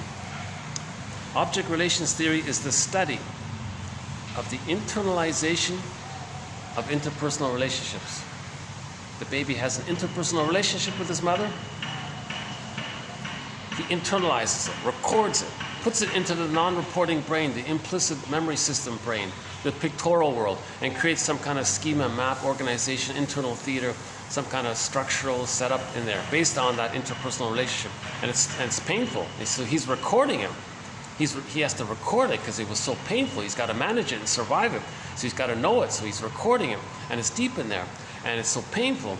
And he doesn't want to be so pained. So he's going to replay, reenact in the present the scene of the mother that created that painful script because he wants to get a better script. He wants to get a happy script. The script that should be there if the baby's loved. He's looking for that. So he's looking for a good breast in the present to get a better past. It doesn't work, so the pain is still there. The pain is the driver of the repetition compulsion. What appears as attempts to control the partner and a kind of immense fear or abandonment depression about the separation anxiety can be seen as a desire to return to a more merged and superficially harmonious relationship. So that might be that song about Fluchwiege, heartbreaker. She had a desire to create a merger with the husband. That's a superficially harmonious relationship. The honeymoon phase cannot constantly stay like that. Now, when the husband's not around, she feels enraged. You're such a heartbreaker, all my pain, did everything for you, and so on and so forth. What we're looking for is for the man and the woman to become a creative couple. A creative couple. In the creative state of mind, the couple feels they have something to which they both relate. Something they can turn to that can contain each of them as individuals. So this is this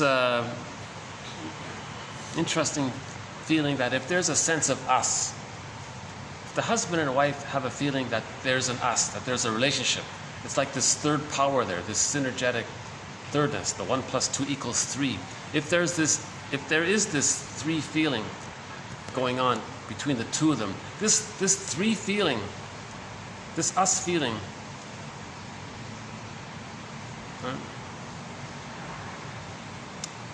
they can turn to it, and it helps them each as individuals.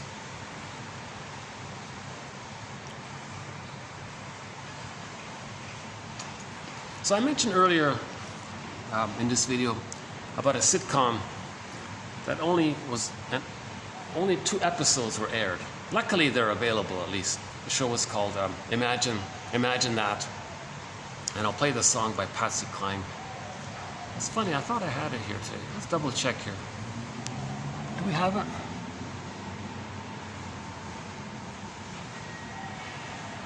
I guess not. Hold on a sec. Let me double check here. So,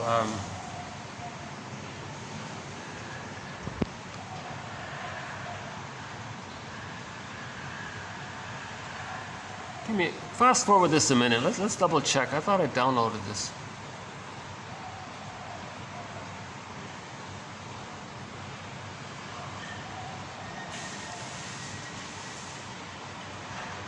Oh, I guess not, huh?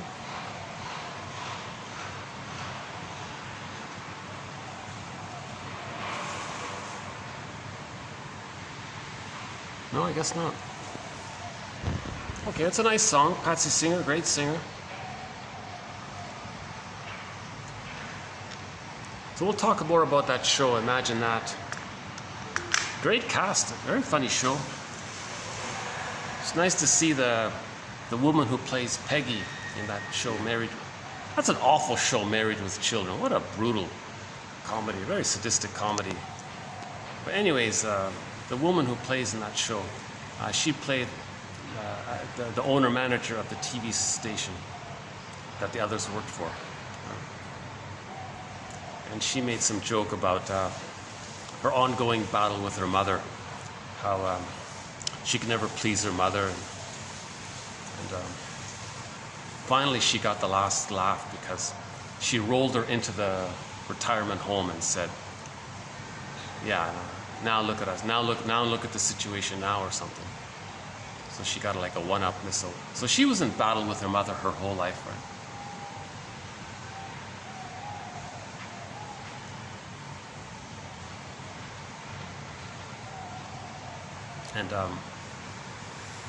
And her TV show wanted to create a sitcom where the therapist is this crude macho guy.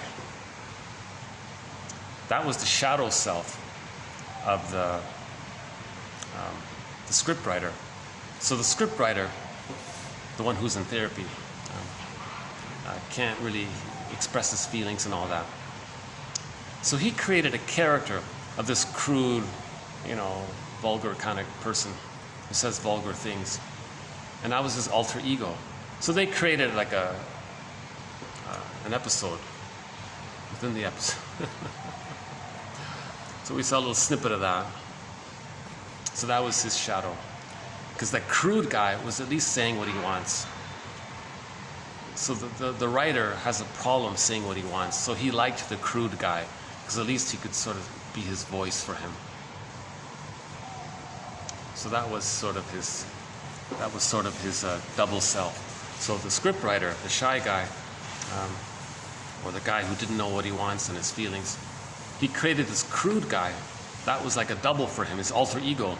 He's meant to sort of befriend him and learn from him and see that how this crude guy is actually him in a way, and to own it and to learn from him.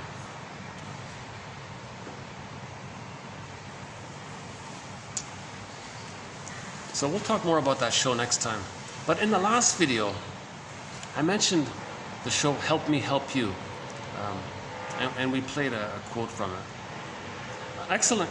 It was only 20 minutes. We only have the pilot episode for that show, Help Me Help You, starring Ted Danson, famous actor. And in that episode,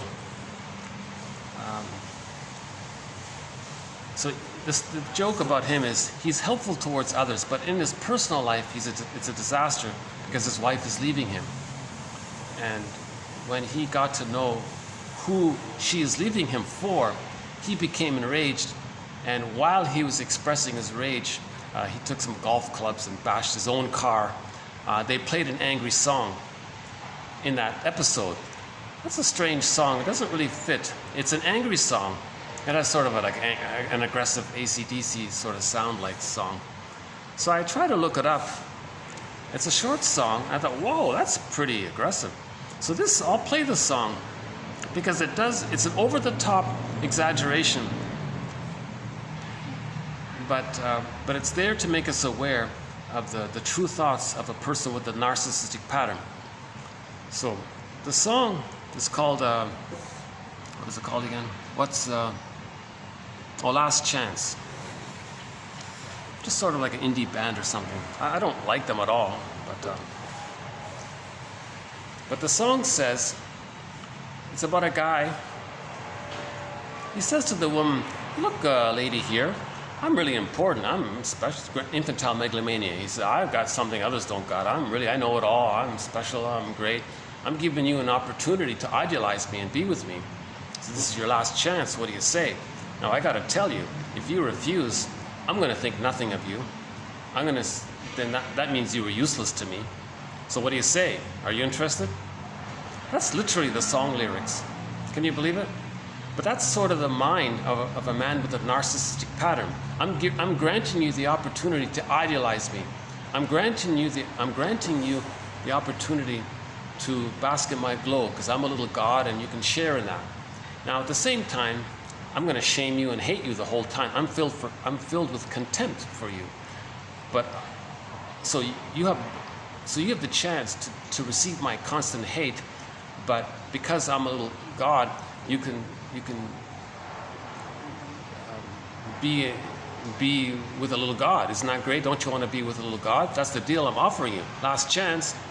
Now, if you refuse, then you were nothing, and you're no use to me. That awful sentiment expressed in the lyrics of this song called The Last Chance by the band Jet. Just discovered them. That's the song that was played in the episode, Help Me Help You, when the therapist, who has the narcissist, because he was always all about him and all this, the song is an over-the-top exaggeration, because the character in the episode, he was a bit of a nice guy in a way. So this song is the voice of all of the guys out there and women who are saying, I'm granting you a special privilege to bask in my glory because I'm a little god. And now you got to take the price of that, where I'm shaming you and hating you and using you and I'm never going to love you, right? That's the deal. But it's a good deal, isn't it? Because you're going to be with like a celebrity or something. That's the attitude of the narcissist, because they think they're little gods, right? Everything is there to serve them. So he's saying to the woman, you can serve me. I'm giving you an opportunity to serve me. So what he's saying is, I'm giving you an opportunity to play the role of placenta. Now, what does the placenta do? The placenta absorbs all of the waste of the baby. That's what he's saying. I'm going to discharge all of my waste and hate onto you, and you got to metabolize it for me. Now, your only response is to provide unconditional acceptance, unconditional nurturing, unconditional nurturance. Okay? So the baby in the womb has the cord and the placenta. In the placenta, there are 3 veins. Okay? So when the baby has waste, elimination, it goes up the vein, and the placenta metabolizes it, literally. Okay? Now the other veins sends down into the baby all of the nurturance and love and soothing. That's the deal he's offering. Do you want that deal? I'm offering you a replay of that, where you get to play placenta. Now, some people say, well, that's too blunt. Okay, well then use the breast. It's sort of the same thing. So he's saying to the woman, do you want to play breast mother for me? Okay. So when I'm angry, you're going to metaphorically metabolize that and provide all the nurturance that the breast gives the baby. Now the baby doesn't give anything to the breast. The baby doesn't give anything to, the baby doesn't love outwardly. He's just taking in. So a person with the narcissistic pattern is just taking in. Okay? So the greed is there. So you're just going to be greedy. So Lucy Holmes says it bluntly. She says, those with the narcissistic pattern see everybody as symbolic breasts to be sucked dry. That's what she says. We have that quoted in our collection if you look up Lucy Holmes. So this is the song that was played in the backdrop of this guy who has an issue with narcissism. So it's an over-the-top, but it does fit, although it's over the top. So here it is here.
It's one of the bluntest, crudest songs lyric-wise, very insulting. But let's say the woman is so clingy and so distorted, she uses a thing called sweet lemons. No, he's not a stinger, he's not nasty like that. No, he's sweet. So she deludes herself. So let's say she marries him and is treated badly by him. Then enter the song, "Why do you have to be such a Fluschwieger?"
Strength, charm about them. They do have a kind of a arrogant sort of charm, like the machismo guy, the macho guy. There is a kind of imaginary strength around him. They filter it out. They take out the negativity and just see the strength part of it and see that as in a positive light. And they delude themselves. So that's called the sweet lemons mechanism. And they delude themselves and separate it. They put it into separate bins. He's not bad, that's in a separate bin. I only see the good in him.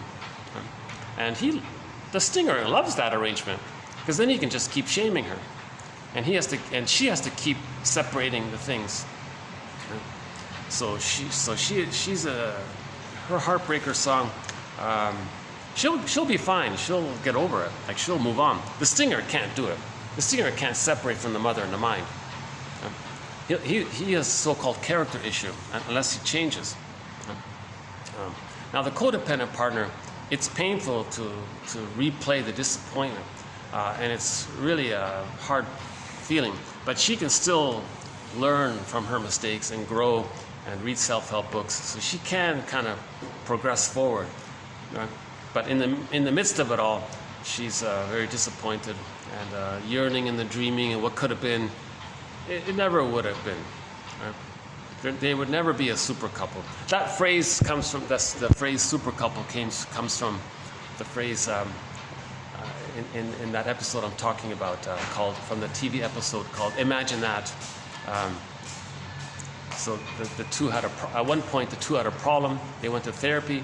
Things got better. Then they had a little celebration. The friend observed this and said, you guys are awesome. You're a super couple. He says he wants that for himself. So the stinger and the clinger are never going to be a super couple in that sense, because the stinger won't make I statements. He'll be cynical. If he learns how to make an I statement, he'll say it in a shaming way to shame the partner.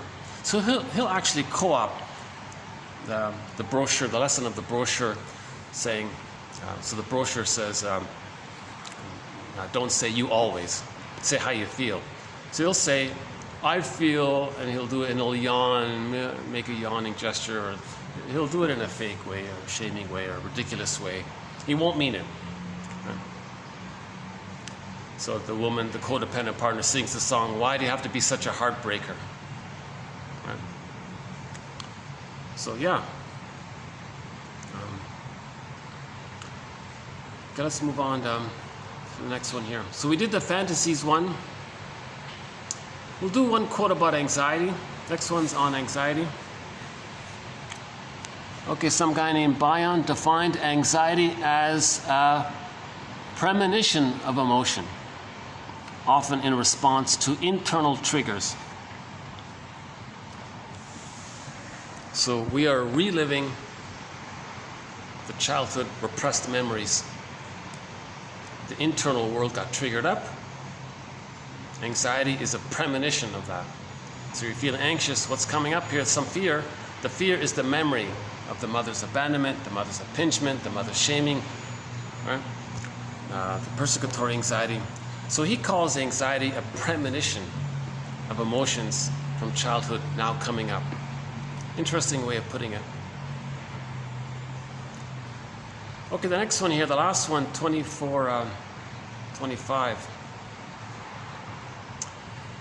It's going to take me a minute to prepare for this one.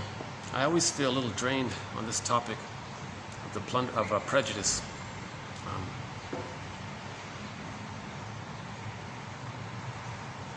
So maybe I'll just do a quick little stretch before we do the last one. I don't know why I always save the most difficult one for the end. But hold on a sec. Let's just do a little stretch here, if that's all right.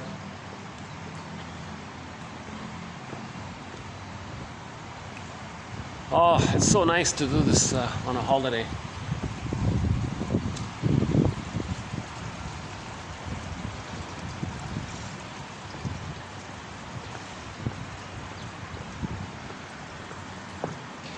It's got this hotel complex, it's got a very friendly vibe.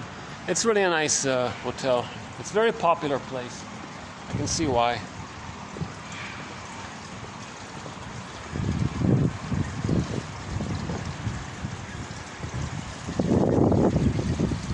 Okay, so TQ 2425.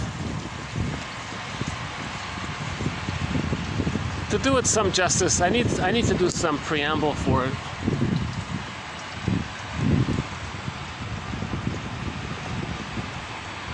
Check out 2360 regarding how to make an I statement involving the acronym OFSEA, if afterwards.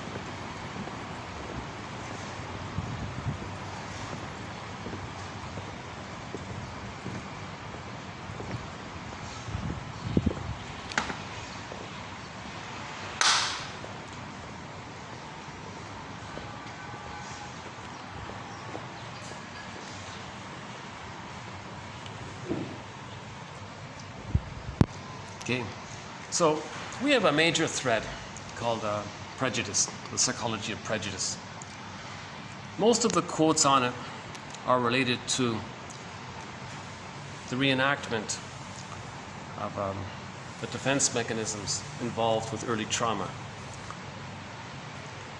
In the process of reenacting, we're going to shame others to communicate that the mother shamed us. Now the others who are being shamed, so they're being disadvantaged and treated poorly, so that's prejudice. So you're going to say bad things about non-threatening substitute others. So the victims of that, that's the prejudice. So the prejudice is against them. Mistreatment and maltreatment, or thinking badly about others, that's the prejudice, right? So that's one aspect of prejudice. When we reenact how the mother shamed us, we shame others. Those others are non-threatening, so they feel prejudiced against in the process of the projector caught in this reenactment with the mother in the mind. So that's one psychology of prejudice, this reenactment. Burglar calls this a negative magic gesture, shaming others to communicate that your mother shamed you. Shaming others to reenact how your mother shamed you, because that's the trauma and the pain and the compulsion to do it again and again. So the enduring doing it again and again, like Sisyphus. So the non-threatening substitute other, so they're prejudiced against to facilitate the reenactment. So prejudice helps the projector reenact the childhood trauma. Right. Now, one facet of this negative magic gesture is that because of the fusion, when the person identifies with the aggressor and shames the other, simultaneously, hocus pocus, as they shame the other, they project the shamer onto the victim, and they feel shamed by the shaming of the other. They feel shamed because of the fusion. So right? The self and the other are blurred. So when they identify with the aggressor and shame the other, okay, they saw the innocence onto the other and they want to shame them. At the same time, they see the aggressor onto the other and think that they were just shamed by the person they just shamed. Hocus pocus, double focus. So then they feel justified to shame them because they were just shamed by them. So they're in this loop. So prejudice, a big part of prejudice is from that. Now, because of the fusion, they didn't differentiate. So often, if somebody appears different, it makes them think that they should enjoy difference. When there's differentiation, they can enjoy their own difference from the mother. They've differentiated different. So they've achieved differentiation, becoming different from the mother. So if somebody looks a little different clothes, different language, whatever, that triggers how they didn't get the love they needed for differentiation. So there's envy. Now they hate that because it's painful to see that, because to see it means they got to be reminded that they didn't get the love from the mother for the person to know their own difference. Difference is for delight. They didn't achieve differentiation. Differentiation is for delight. Our psychological birth comes from differentiation. So there's another little facet to it. And there are a variety of other few points about the internal psychology of prejudice. I guess about a year ago, a quote came along that says, if you think prejudice is solely due to internal psychology issues, you're being too one-sided. You got to look at the sociological side that contributes to prejudice. I didn't want to go there. I wasn't planning to go there. So I sighed and said, okay, I'll try to be balanced, because the quote said you're being too one-sided. Likewise, if you think prejudice is just from the sociological side, and you're also being too one-sided, you got to be balanced to see the two sides. I thought, yeah, you're right, because that's the whole healing journey, is to see the two sides. So okay, fine. So we started a sub-thread called the sociological factors that contribute to prejudice. So the goal is to understand prejudice. So the sociological side is not really a main thread. I don't really want to go there too much. Others can talk about the sociological side, but I at least want to just address it to help understand prejudice. So one theory is that For 150,000 years, let's back up a sec. So let's bring up here Homo bodoensis. The story sort of starts with him. Okay, hold on a sec. Let's bring up Homo bodoensis. Okay, here we go. So meet this guy here, Homo bodoensis. No?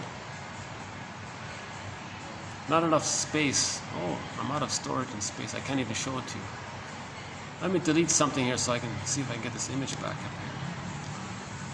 So the theory is, we used to be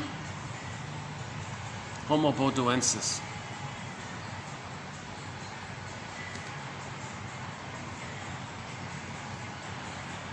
Still? No. Okay, never mind. Before we were Homo sapiens, we used to be Homo bodoensis. Homo bodoensis sort of looks a lot like us, but he doesn't have the cortex. Still? Okay, I'm not showing. Oh, here it is. Oh, here we go. So meet Homo bodoensis. So apparently this used to be us. We used to be him. This is us. This was us for 1 million years. We used to be him. And we, as Homo bodoensis, an earlier version of us, roamed the earth for almost 1 million years, they said. Right? Now, he doesn't have the cortex, so he doesn't have language. He's living in a state of timelessness. Okay? But he was peaceful. Never mind the artist's rendering of it. He had a calm temperament, and people were friendly and warm.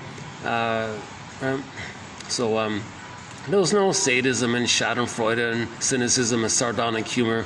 There wasn't repetition compulsion. There was no prejudice. There was none of these psychological problems, because all babies got a secure attachment style. The mothers held the babies. They were attuned. So the temperament was, I'm okay, you're okay. Now it was the tolerant personality. So they had a very quite tolerant personality, actually, for 1 million years. And then about 150,000 years ago, the cortex grew here. So the cortex developed, and then language came in. And then we became Homo sapiens. Now, Homo sapiens continued the tradition of Homo bodoensis. And we gave our babies a secure attachment style. So Homo sapiens also had a calm, caring temperament of I'm okay, you're okay. And this took place for 150,000 years, right? So for 150,000 years, Homo sapiens had a calm temperament of I'm okay, you're okay, because all of the babies got a secure attachment style. So we could say, someone said we had a Homo naturalis. It was a tolerant person. People had a tolerant personality. It was kind of like a global village in that sense.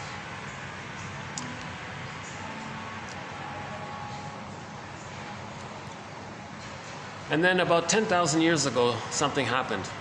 We discovered farming and agriculture. The theory is that sort of changed things. It's kind of like winning.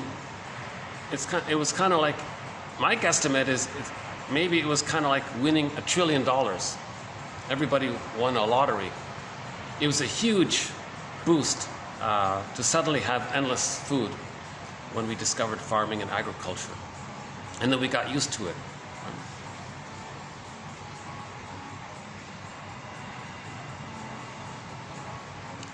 I'm a little distracted because this techno noise suddenly they put up. It was off, thankfully. Now it's back on. I don't know if I can get it turned off. Okay, let me just it'll give me a minute to get used to this. I'm kind of annoyed by this techno, it's this machine, this aggravating kind. It's not even music. It's this kind of this blurring sounds where these irritating sounds kind of blend over each other. And it's meant to induce people's adrenaline or something at the discotheques. In other words, you're annoyed by it and you're stressed by it. And when you're pained by something, you get endorphins. So they're trying to numb you so you get the endorphins and numb out and go into this trancey kind of thing. This is the kind of music that they're using, even in here. Makes people placid, I guess, if they're swimming in endorphins or something. Right? So you stub your toe, you feel pain, then you feel this numbing kind of feeling. That's the endorphin, this mercy, pain-killing kind of thing. So when we became, let me walk so I can get used to this. So when we became Homo sapiens, so 10,000 years ago, we got all of this food. The theory is the brain started to send us a lot of serotonin. So whenever we get something that makes us feel safe, the mammalian part of the brain sends us the feel-good chemical called serotonin. So safety, serotonin. So the line is dopamine for the chase. So dopamine is the excitement, it's the anticipation that when you get the thing, the reward, the food, the status, or whatever it is, that makes you feel more safe by it. It's dopamine for the chase for the thing. When you get the thing, the status, the money, the mate, the food, or whatever, the sugar, then you get the thing, then you feel safe by having that thing. Again, from the point of view of the psychology of the person, whatever that is. So, but in general terms, when we get something that makes us feel safe, it'll be different for different people because of the psychological structure and where their trauma is. But when we get the thing that makes us feel safe, we get serotonin. So serotonin is the chemistry of feeling safe, and it's a good feeling. So the theory is humans got a huge burst in serotonin, and it maybe changed the brain a little bit. And we got used to this level of serotonin. People got accustomed to it for however long that lasted. But then maybe, what if there was some kind of weather problem or something? Ice Age, the woolly mammoth example, 30,000 years ago, stuck in the Ice Age. So maybe there was some kind of weather issue, and people panicked. Out of the manic panic around not getting what gave us the serotonin. So again, if you get something that gives you safety, and suddenly it's not available, you might feel stressed by it. So out of this stress and this panic and worry about not getting what gave us the safety, theory is we invented an economic model of relating called global pillage. So, because now they want to expand the farms and hoard and store and expand, right? 'Cause it was this manic panic to keep the thing going that gave us the serotonin. So we're trying to still get that serotonin that we got, because we're stressed when we don't get the thing that gave us serotonin. So we got so accustomed to a certain level of serotonin, and then maybe the weather problem made us panic. So to compensate, we just blindly, we got to expand. So now we went from global village to global pillage. We went from Homo naturalis to Homo economicus. Okay? Now, the tolerant personality became the prejudiced personality. So when people decided to engage in the pillage, it wasn't natural. It wasn't normal. It never happened. Homo bodoensis didn't do terrible things to other members of their own family. Homo naturalis, Homo naturalis, the healthy, normal Homo sapiens, our normal state, we didn't do terrible things to each other. If there were conflicts, they were resolved peacefully. The Inuit would do a dance competition or something. There wasn't awful things taking place way back then. They had song, dance, and ritual to deal with anxiety, and there were some issues, but it wasn't like, there weren't like witch hunts and racism. There weren't these kinds of things that took place. There was a kind of mutual respect for each other, and they were nicer to each other, put it that way. Homo bodoensis was around for 1 million years. Homo naturalis 150,000 years. But for the past 10,000 years, people started treating people badly. So the theory is, at the moment they decided to pillage, they just said, well, how are we going to pillage? It's not natural. We're all tolerant and nice to each other. We're all the same family. We're all one. We all live under the same sun for us to live as one. Like the Scorpions song. We all live under the same sun for us to live as one. So the Scorpions song is a good reminder of that. I just sort of spun the lyrics a little bit. We all live under the same sun for us to live as one. We're all one. We're all one species. We're all Homo sapiens, right? So, oh yeah, let's get away from that techno noise. So the people wondered, well, how are we going to pillage? Because somebody got the idea. I don't know who got the idea, but it seems maybe someone got the idea.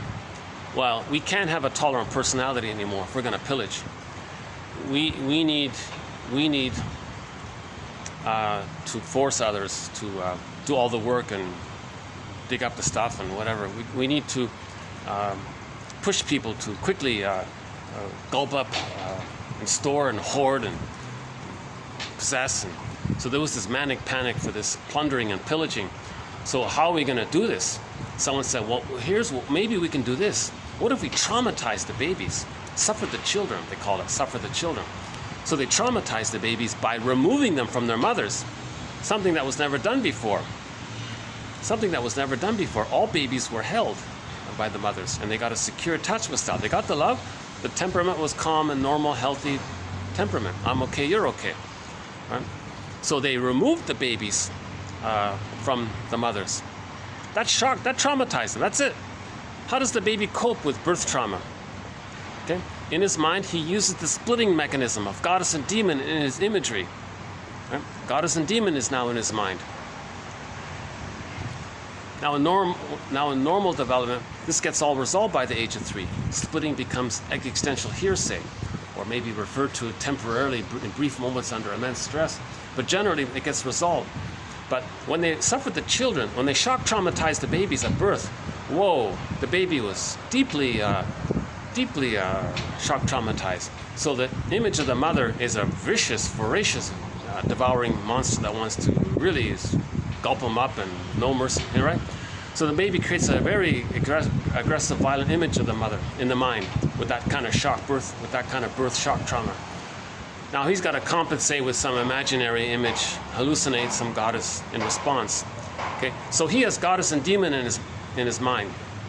So the trauma then leads to the splitting mechanism to deal, so the baby can just feed and stay alive, kind of thing. It comes at a huge emotional, psychological, spiritual cost like that. He'll never know himself. He's just filled with hate and all this hate, greed, envy, etc. So that splitting mechanism then can lead to the prejudiced personality, because the goddess and demon, one form it can take on the surface is us or them, for us versus them. So if he has that mentality, if someone comes up along and makes a speech and says, over the people on the other side of the river, they're dangerous, and so they're no good. That's the demon image. So people are operating out of the fantasies. Oh, they're dangerous. Oh, really? They're going to hurt me? Like the monster mother wants to eat him. They put it onto them. Oh, they're dangerous. That's right, and we're the good. So they identify with the fantasy one, the good one. Us and them, right? Us versus them. So that's the emotionality of the prejudiced personality. If they have the personality of the prejudice, if they have the prejudiced personality and they think us or them, then they can pillage. Because if you cross the river and take all their stuff, you don't care about them, because you're operating out of the emotionality that they're so dangerous, the babyhood fantasy world. So you steal all their stuff. Now, the victims are going to be put into immense poverty. Right? So in order to plunder, he said, you need a pool of poorly paid workers. So the plundering creates all of this poverty on the victim side. So they do all the work. Right? Nowadays, somewhere between $50 and $300 a month for billions of people. So we're still sort of living in it.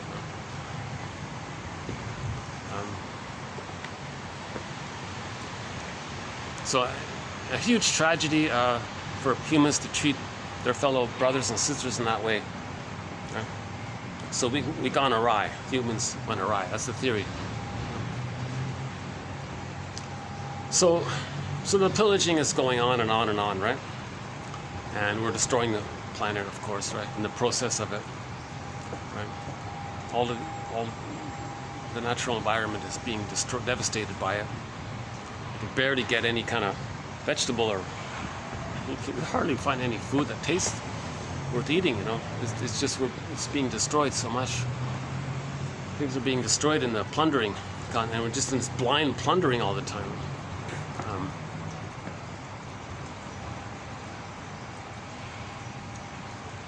So we're still operating out of the panic from 10,000 years ago that we got to maintain a certain level of brain chemistry or something.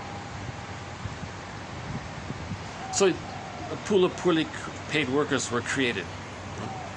Now, so one side's going to be the aggressor, the other side's going to be the victim. Now, the victims of the plunder system, the psychology is they stand for the plunderer's own innocence.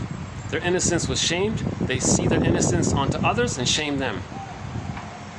Now, the others are put into poverty, so they don't feel the inner impoverishment of themselves, that their mother gave them emotional poverty. So they externalize it by seeing others in poverty. Now, that's meant to be a mirror to see that when they created poverty in others, that the mother gave them emotional poverty. So poverty is man-made, right? Again. So poverty was man-made to plunder.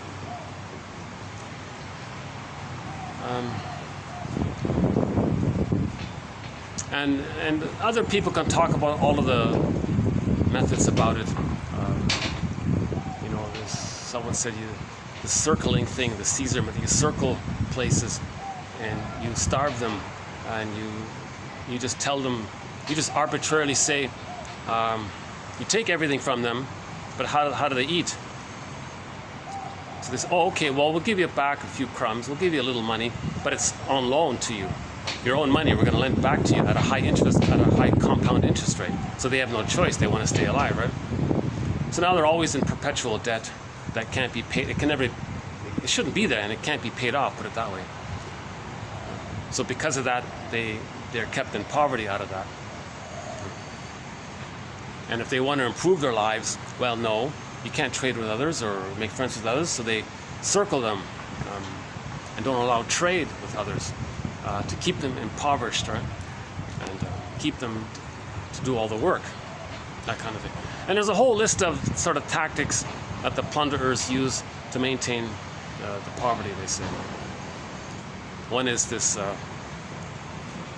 the indigenous people they're put into poor places, the reservations. There's all this toxic waste around them. So they're creating the conditions for their poverty and misery. So they'd be willing to work at low, because they want to steal their land right now. So they're kind of encircled by being in this reservations and things. A whole country can be like a reservation as well. Right?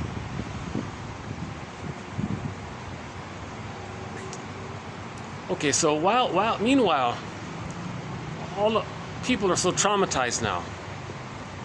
Now, when there's trauma, people are going to try to heal. It's natural to try to heal. But in the panic of the plunder system, well, how do we prevent healing? How do we block healing? How do we make sure healing doesn't take place? Enter religion. Religion says goddess and demon in their stories. Right? So people are just conditioned to think in those terms, because that fuels the splitting mechanism of goddess and demon in their unconscious, just with these stories of goddess and demon all the time. So that blocks healing. The guy at the podium there is there to preempt, make sure that healing doesn't take place by just entrenching the conditioning of the goddess and demon, the splitting mechanism, goddess and demon. They're just fueling and getting you to think in those terms all the time. Why? Because if that's maintained, then later on the PR guy steps in and says, hey, you here? Hey, everybody here? Remember when you were a baby? Well, he's not going to say it, but in effect, the effect is he's going to say, remember when you were a baby and you were shocked, traumatized, and pained? How did you deal with that pain? Well, we created goddess and demon imagery. That's right. Well, I want to evoke that now because I want to stress you out now. I want to tell you that there's a frightening boogeyman somewhere because we want to plunder their lands and all that. Oh, dangerous over there, we good, they bad. That's right. So you're operating out of the splitting mechanism of goddess and demon, us or them.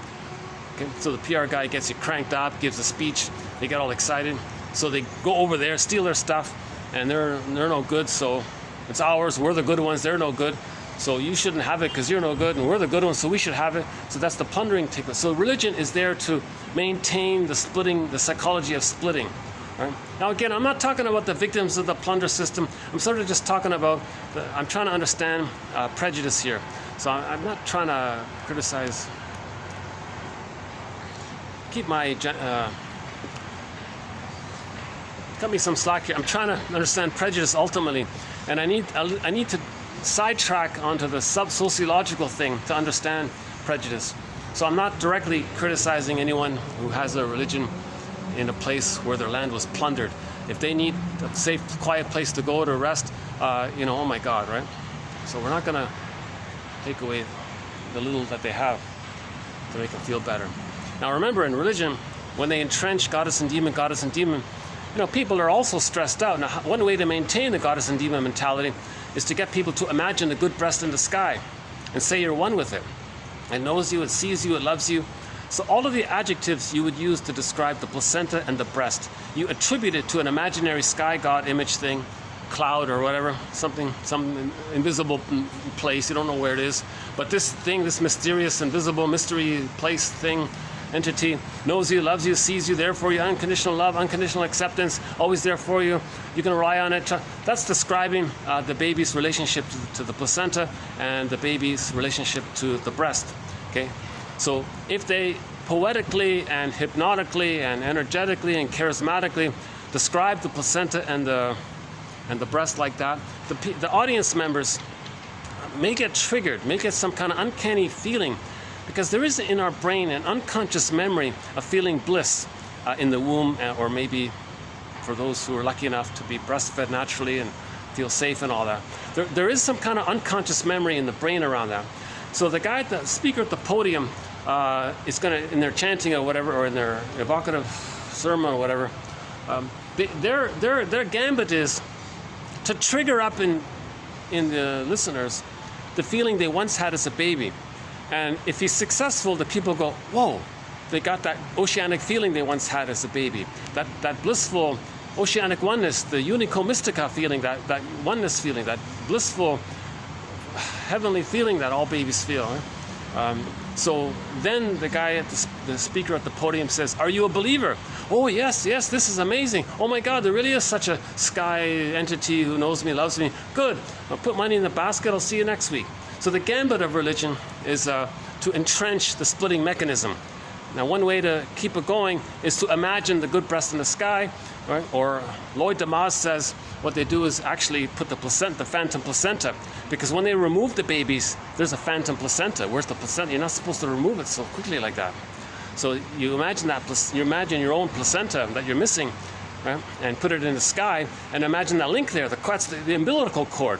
The link is you're replaying the umbilical cord, and then you feel bliss. You get the blissful feeling you had in the uterus. Lloyd DeMaz. We have a lot of excellent quotes from Lloyd DeMaz. So religion is to block healing, and we have a lot of excellent quotes in 1001 Windmills of the Mind regarding the psychoanalysis of religion. Almost a lot of shrinks talk about it. It's a huge area, a lot of literature about it. I think I've plucked out many of the best quotes in that area. So we can there's a whole thread on the psychoanalysis of religion, but just to acknowledge it. So that's going on.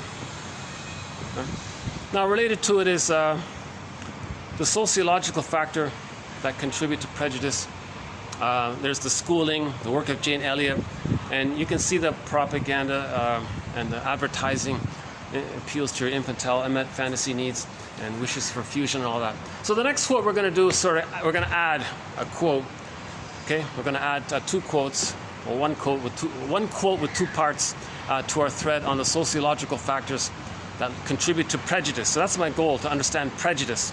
There's no point, if we heal prejudice, then things get better on the outside world. We're going to treat each other nicely as we heal. If we heal ourselves, we're going to treat others accordingly. If we're wounded and angry, we're going to treat others from that point of view. So there's no point in just braiding things too much. Maybe to some degree, yes, but 1001 Windmills of the Mind is trying to understand psychoanalysis, right? So the quote came from a leader from the plunder system. Just came across it yesterday. I thought it was interesting what he said. So that's kind of triggered me. Because we do have a thread on envy. So he's mentioned this. He said the world, hold on, what did he say?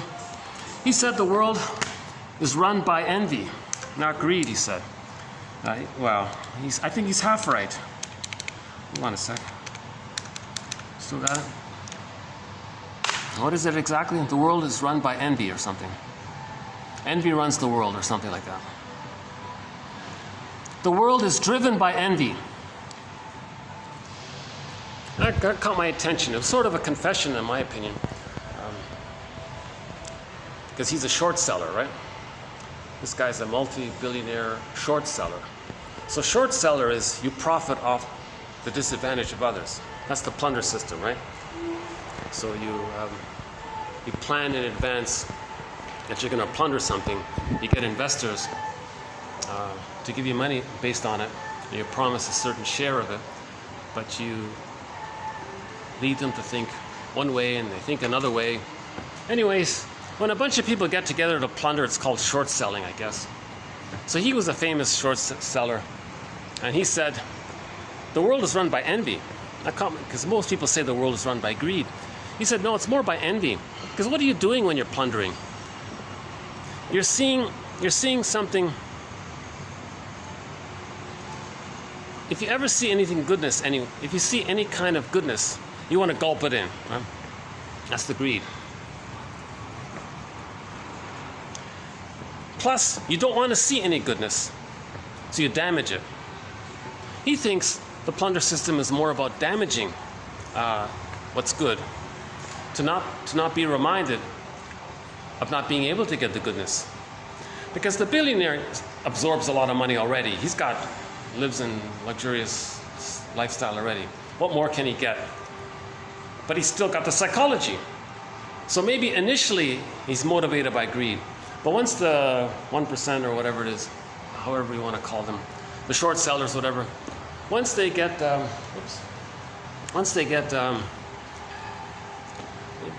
sorry about my delivery today. I'm a little bit short on sleep. I've been that way for a couple of days, and the caffeine is making me a little jittery.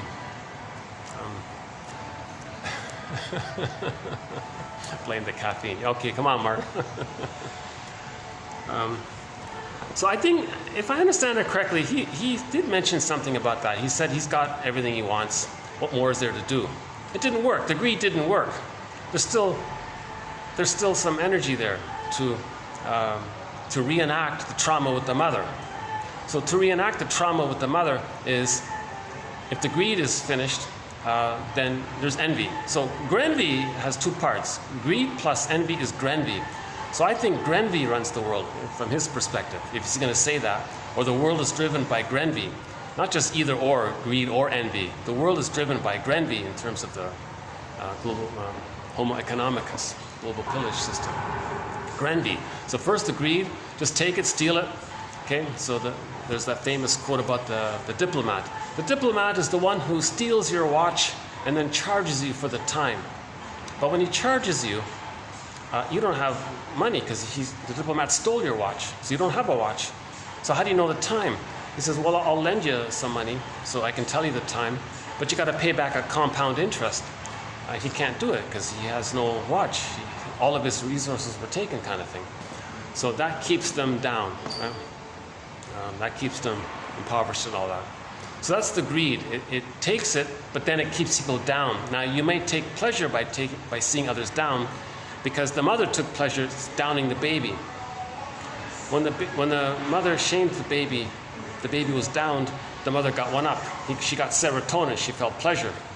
Now the baby had some innocence, that's goodness. The mother couldn't see it because it reminds her of how she lost her goodness. So envy is hatred of the good. So the mother squelched the baby's goodness. Okay, that baby identifies with the aggressor and squelches others' goodness. So that's the envy. Right?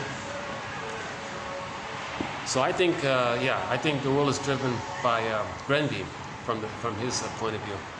Never mind his name, not interested in that kind of thing. There are lots of YouTube videos that describe the plunder system. So I'm not going to go there because others are doing it. But nobody's doing psychoanalysis. My God. And I don't know how effective I can be in my limited delivery with my anxiety. So, but I still hope the value of the quotes being posted is helpful. If by some fluke, by some chance, my delivery is helpful, I'm really delighted by that. I'm sharing because I'm learning for myself. But if we can understand the outer, we can understand the inner. So if he's saying that the outer is ruled by envy or Grenby, well, the inner might be ruled in the same way by Grenby and envy, right? The inner is that the mother damaged the child's goodness, not on purpose, of course. It's all an accident. So we shouldn't be blaming our parents too much. It's not their fault that they were traumatized by the plunder system. So one way to forgive our parents is to realize that they're victims of the plunder system. So it's not their fault. Right? Our mothers didn't create the plunder system. It was created 10,000 years ago. And it may not really even be anybody's fault. We just have to understand ourselves. Then we know what's going on and we can heal and get back to being more naturalis. We want to get back to our healthy state.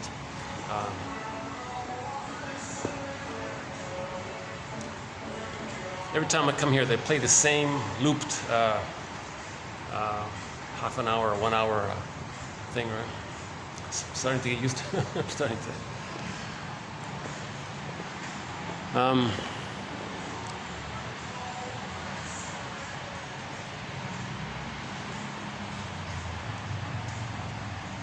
I was thinking actually I should begin my video with this topic because then maybe I'll deliver it more calmly.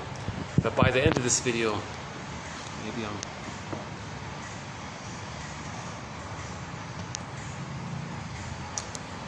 And I posted a quote about one leader of the plunder system. Some indigenous people say, you plunder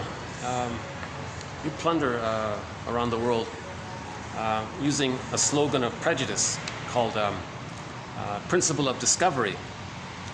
So the principle of discovery is if we find something that we want and there are people with a shade of brown tone of skin on it, well, we who have a shade of beige tone of skin, okay, then it's ours. It belongs to those with a shade of beige tone of skin. If we see people with a shade of brown tone of skin possess something that we want to have, well, the principle of discovery is that we discovered it. So they completely deny the rights and the humanity of people with those with the brown tone of skin. That's what the mother did to the baby. The mother denied the rights of the baby. Okay? So that's a reenactment. The mothers are denying the basic human dignity and the basic human rights of the baby. Okay? So that baby identifies with the aggressor and comes up with a slogan called the principle of discovery. Us or them, don't care about you. Mother didn't care about me, so I'm not going to care about you. Okay, so that's a reenactment of the mother not caring about the baby. The person then later on doesn't care about others. That's called the principle of discovery. And the indigenous people were saying, can you get rid of that slogan? It's just pure prejudice where you don't care, you completely ignore it. They said no, because he was a spokesperson for the plunder system. So he said, oh no, if we find something and it's ours.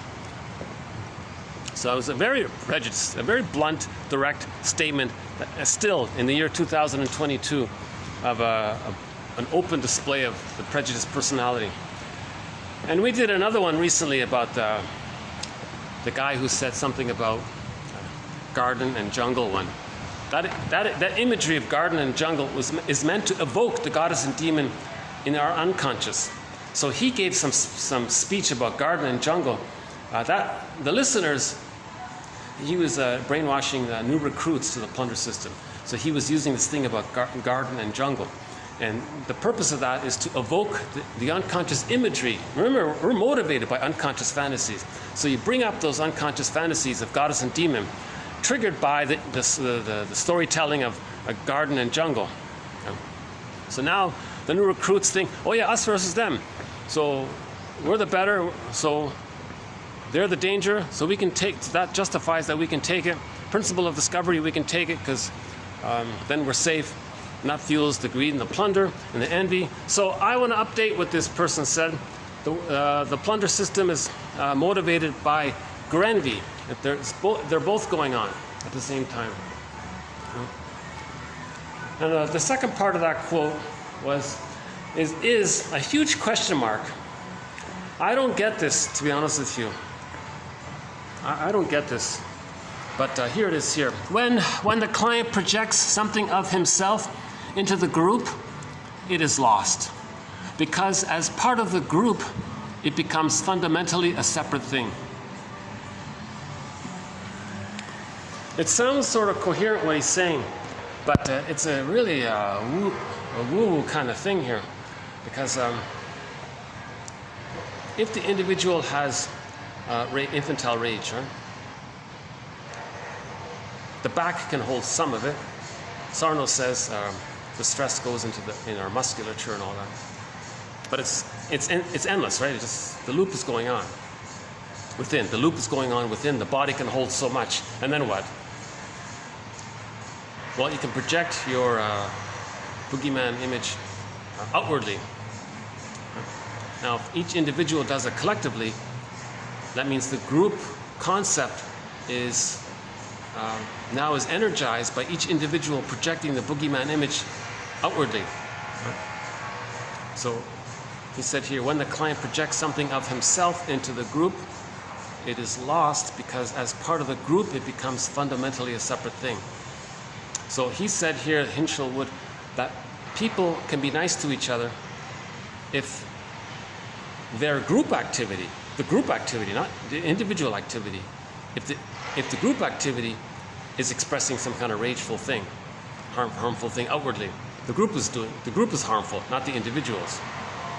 Because the individual is projecting into the group something that the individual doesn't want to know about themselves. So now the group has been given or attributed or motivated by the individual's investment or emotional investment into the group doing something, because the investment is they don't want to feel it within. They don't want to have self-introspection. They don't want to face the truth that they were shamed by the mothers.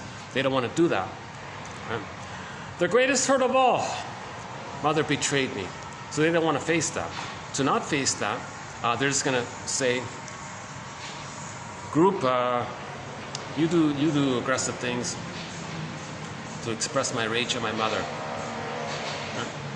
So the group expresses the rage of the mother. So the individuals within the plunder system are nice to each other. Call it, fill in the blank. A song by Bruce Coburn.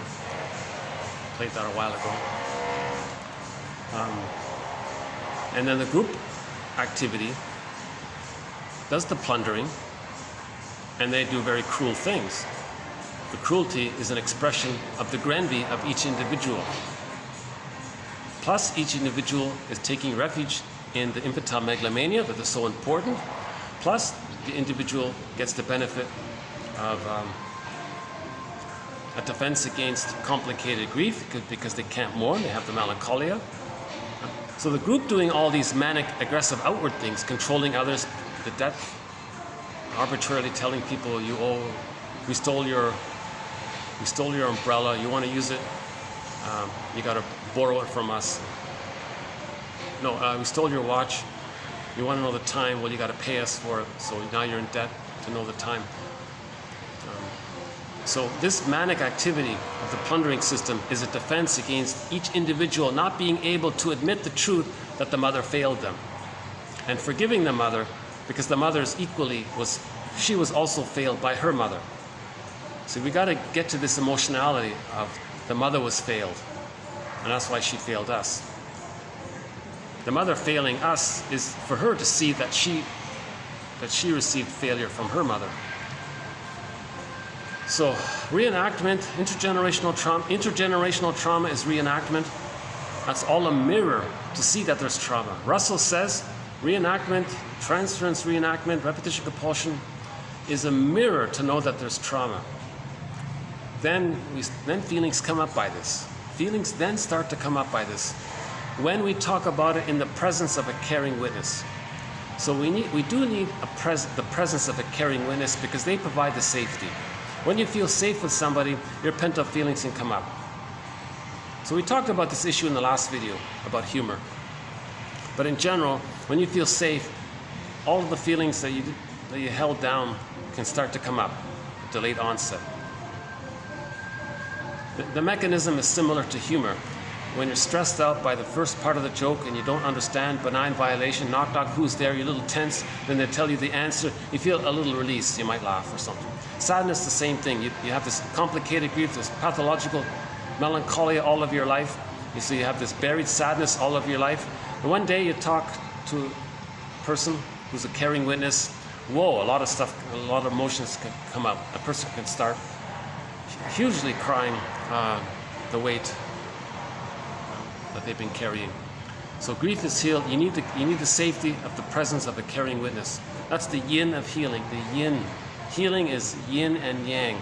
The yin is that presence of the caring witness, providing you the safety to allow your feelings to come up. That's the yin. Now the yang is, you got to do the talking. That's called free association. When you free associate, you say what comes to mind, important material comes up.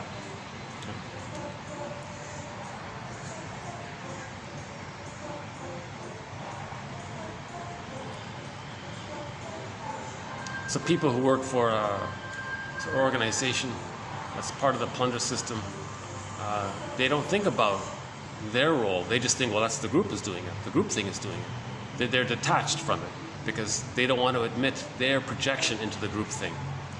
They just want to feel soothed by not feeling the anxiety of accepting what they're projecting. So if they give their projection into the group thing, then the group thing is motivated by the individuals to act out, right? As a defense mechanism for each individual to not admit the truth that the mother failed them, that they had an insecure attachment style.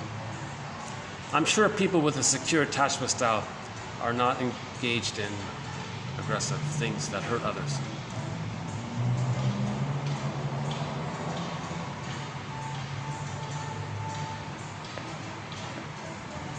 So if we heal ourselves, the moral, Wilson is calling for the moral revolution. The moral revolution is that we know ourselves and heal ourselves. Then we don't project into the group so much. The group will just be a kind of human extension of a human person who's caring and I'm okay, you're okay. Then the group will operate out of that I'm okay, you're okay. And to some degree that exists. So maybe we're moving that way, I guess.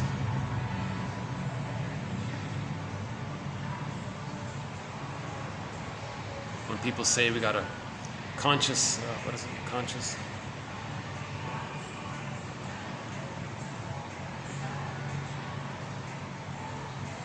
So anybody who says, we got a fair trade, these kinds of things, the mutuality kind of trading, not plundering, any kind of like win-win kind of scenario.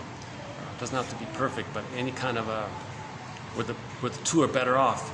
Back to that quote about the couple. So maybe we can go back to this one for a sec here. It does seem to fit in. We still have it here? Hold on a second.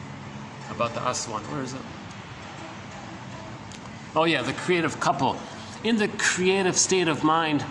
Okay, so that's when two people have differentiation, they know themselves, they have access to the real self, part of the self. Part of that is making links and being creative and finding new things. Right? In the creative state of mind, the creative couple, okay, the couple feels they have, put it this way, the couple, the two of them, they feel that they have something to which they can both relate. Right? So the marriage is an extension of them treating each other in a state of differentiation and mutuality. I'm okay, you're okay. So this I'm okay, you're okay, this is something they can turn to that can contain each of them as individuals. I'm not sure how to describe it. I don't know how to describe this. if the married couple feels safe in their marriage, the marriage itself enriches each individual. Okay? So that's the sense of homo naturalis. That's our natural state. We're not diminished by the success of others because there's no envy.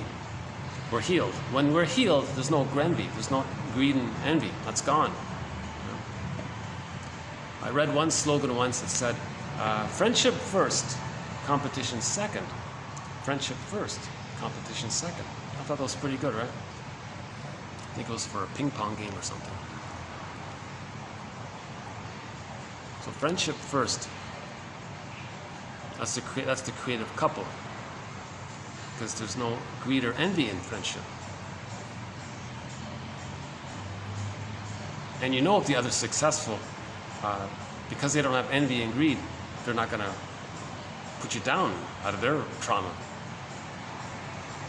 Now the pathway to that place is we both make I statements.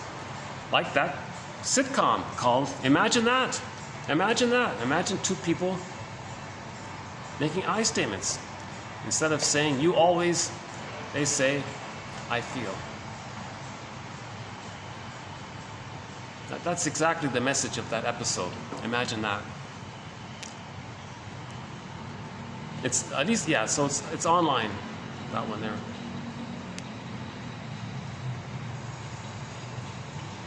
Well, my battery held up. Got a few minutes left here. Thank you, battery.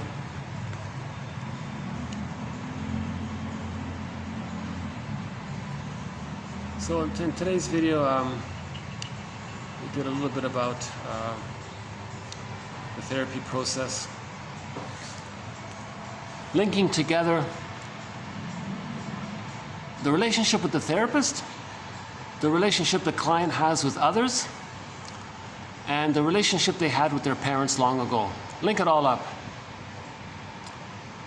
The formulation, the working hypotheses, or the case formulation, or the psychodynamic formulation is an attempt to find a main theme which underlies the client's life, problematic, dysfunctional life.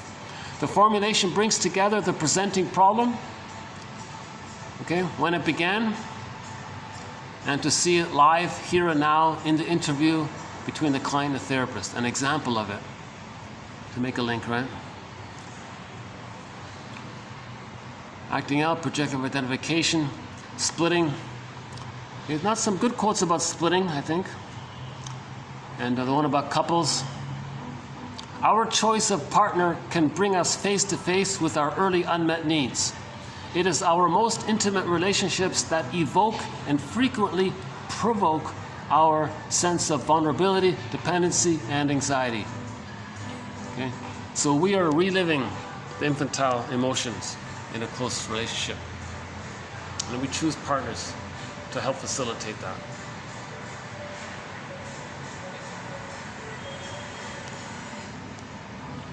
Oh, another one here. The infant can no longer bear the psychic effort of repressing the hated object relationship and now projects it into the mother. The infant then identifies his mother with his bad projected psychic material, i.e., his hate is seen as being her hate, which is now within him. So there it is, the projective and then the interjection. Right? So the infant has to repress all of his rage. He can't do it for so long. Boop, it comes out, and he sees it onto the image of the mother, the breast. Now he says the breast is enraged. So the breast is holding the baby's projection. Okay? Now, the baby believes that the mother is enraged. So that's the devouring monster. So the devouring monster that wants to eat the child, that's a symbol pointing to the baby's rage and needs to take in.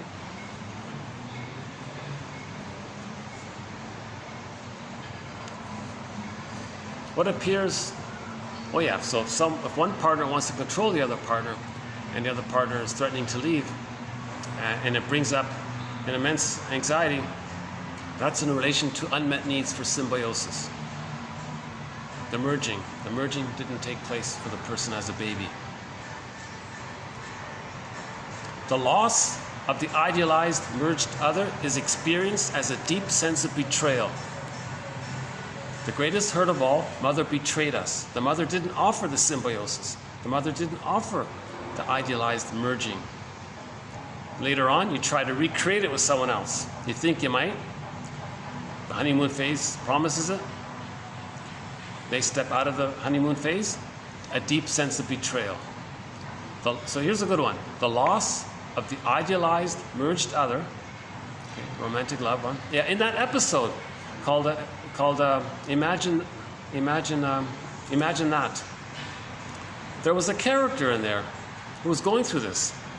Sarah, yeah. He was madly head over heels in love with Sarah. And she dumped him. And he felt, you could see him. He was like hunched over, gulping down ice cream. He was really despondent, right? So he was looking, the guy in that sitcom, he was looking for a merger with Sarah. So he felt like that song, Heartbreaker. Why do you have to be such a heartbreaker? Why can't you keep the symbiosis? Why can't you create the oneness with us? Why can't you recreate the unico mystica? Lots of people do. Lots of people do it. And they organize their lives to structure around where they don't feel that life is going to interfere with it. So they organize their lives into that just the two of us against the world mentality.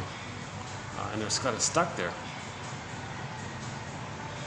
Now it's a happy feeling if they can keep it, but they're not mature. It's not developed. Someone might try to sneak out of it somehow. Then the other person feels betrayed, and he'll use the manic defense to control her. Don't leave. That's the manic defense, right? Because he can't face the feelings of separation anxiety, so he'll want to control her. Or next best case scenario, he'll just think badly about her. He'll have contempt for her, so he doesn't sour grapes. I don't need you anyways, kind of thing.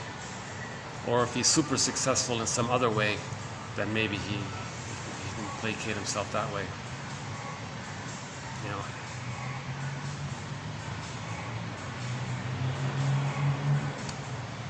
Yeah, it's a little triggering, this topic here, what he said, the world is driven by envy. I did feel a little triggered by that, because that's sort of a confession. That's him. He's probably very envious, doesn't care about others.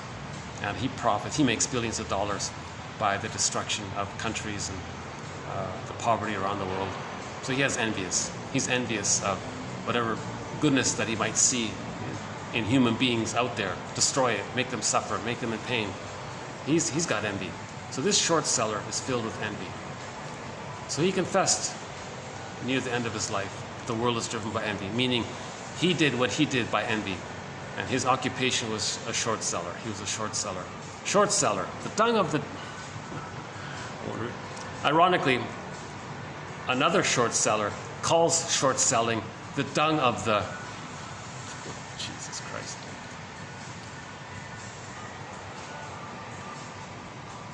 Sometimes people only talk about what they're doing by saying how bad it is. That's a confession, right? That they're doing it. That's their attempt to talk about it. They're trying to grieve, they're trying to heal, they're talking about it in code. So that's like a little clue that they're trying to heal, they're trying to confess.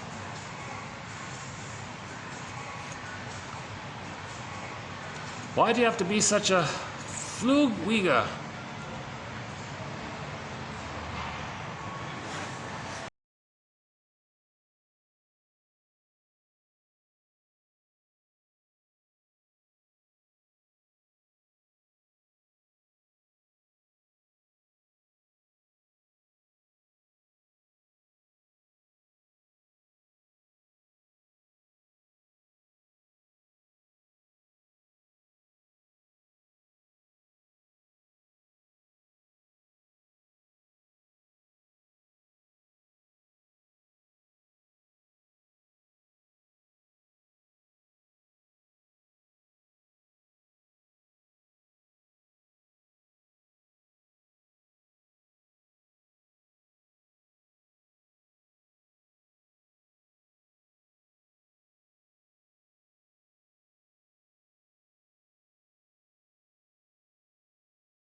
Diane Warwick song because everyone knows it.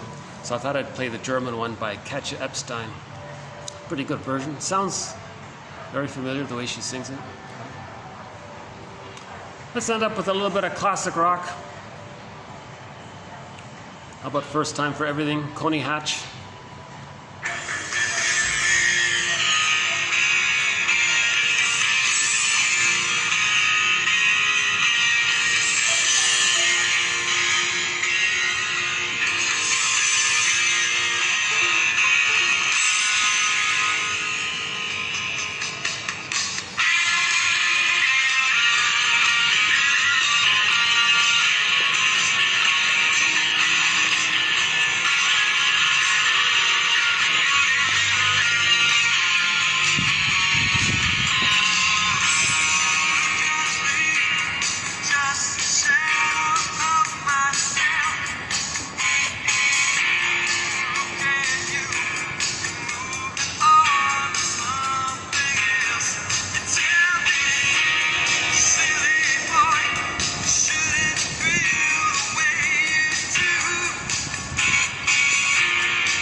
Calypso, Bob Marley,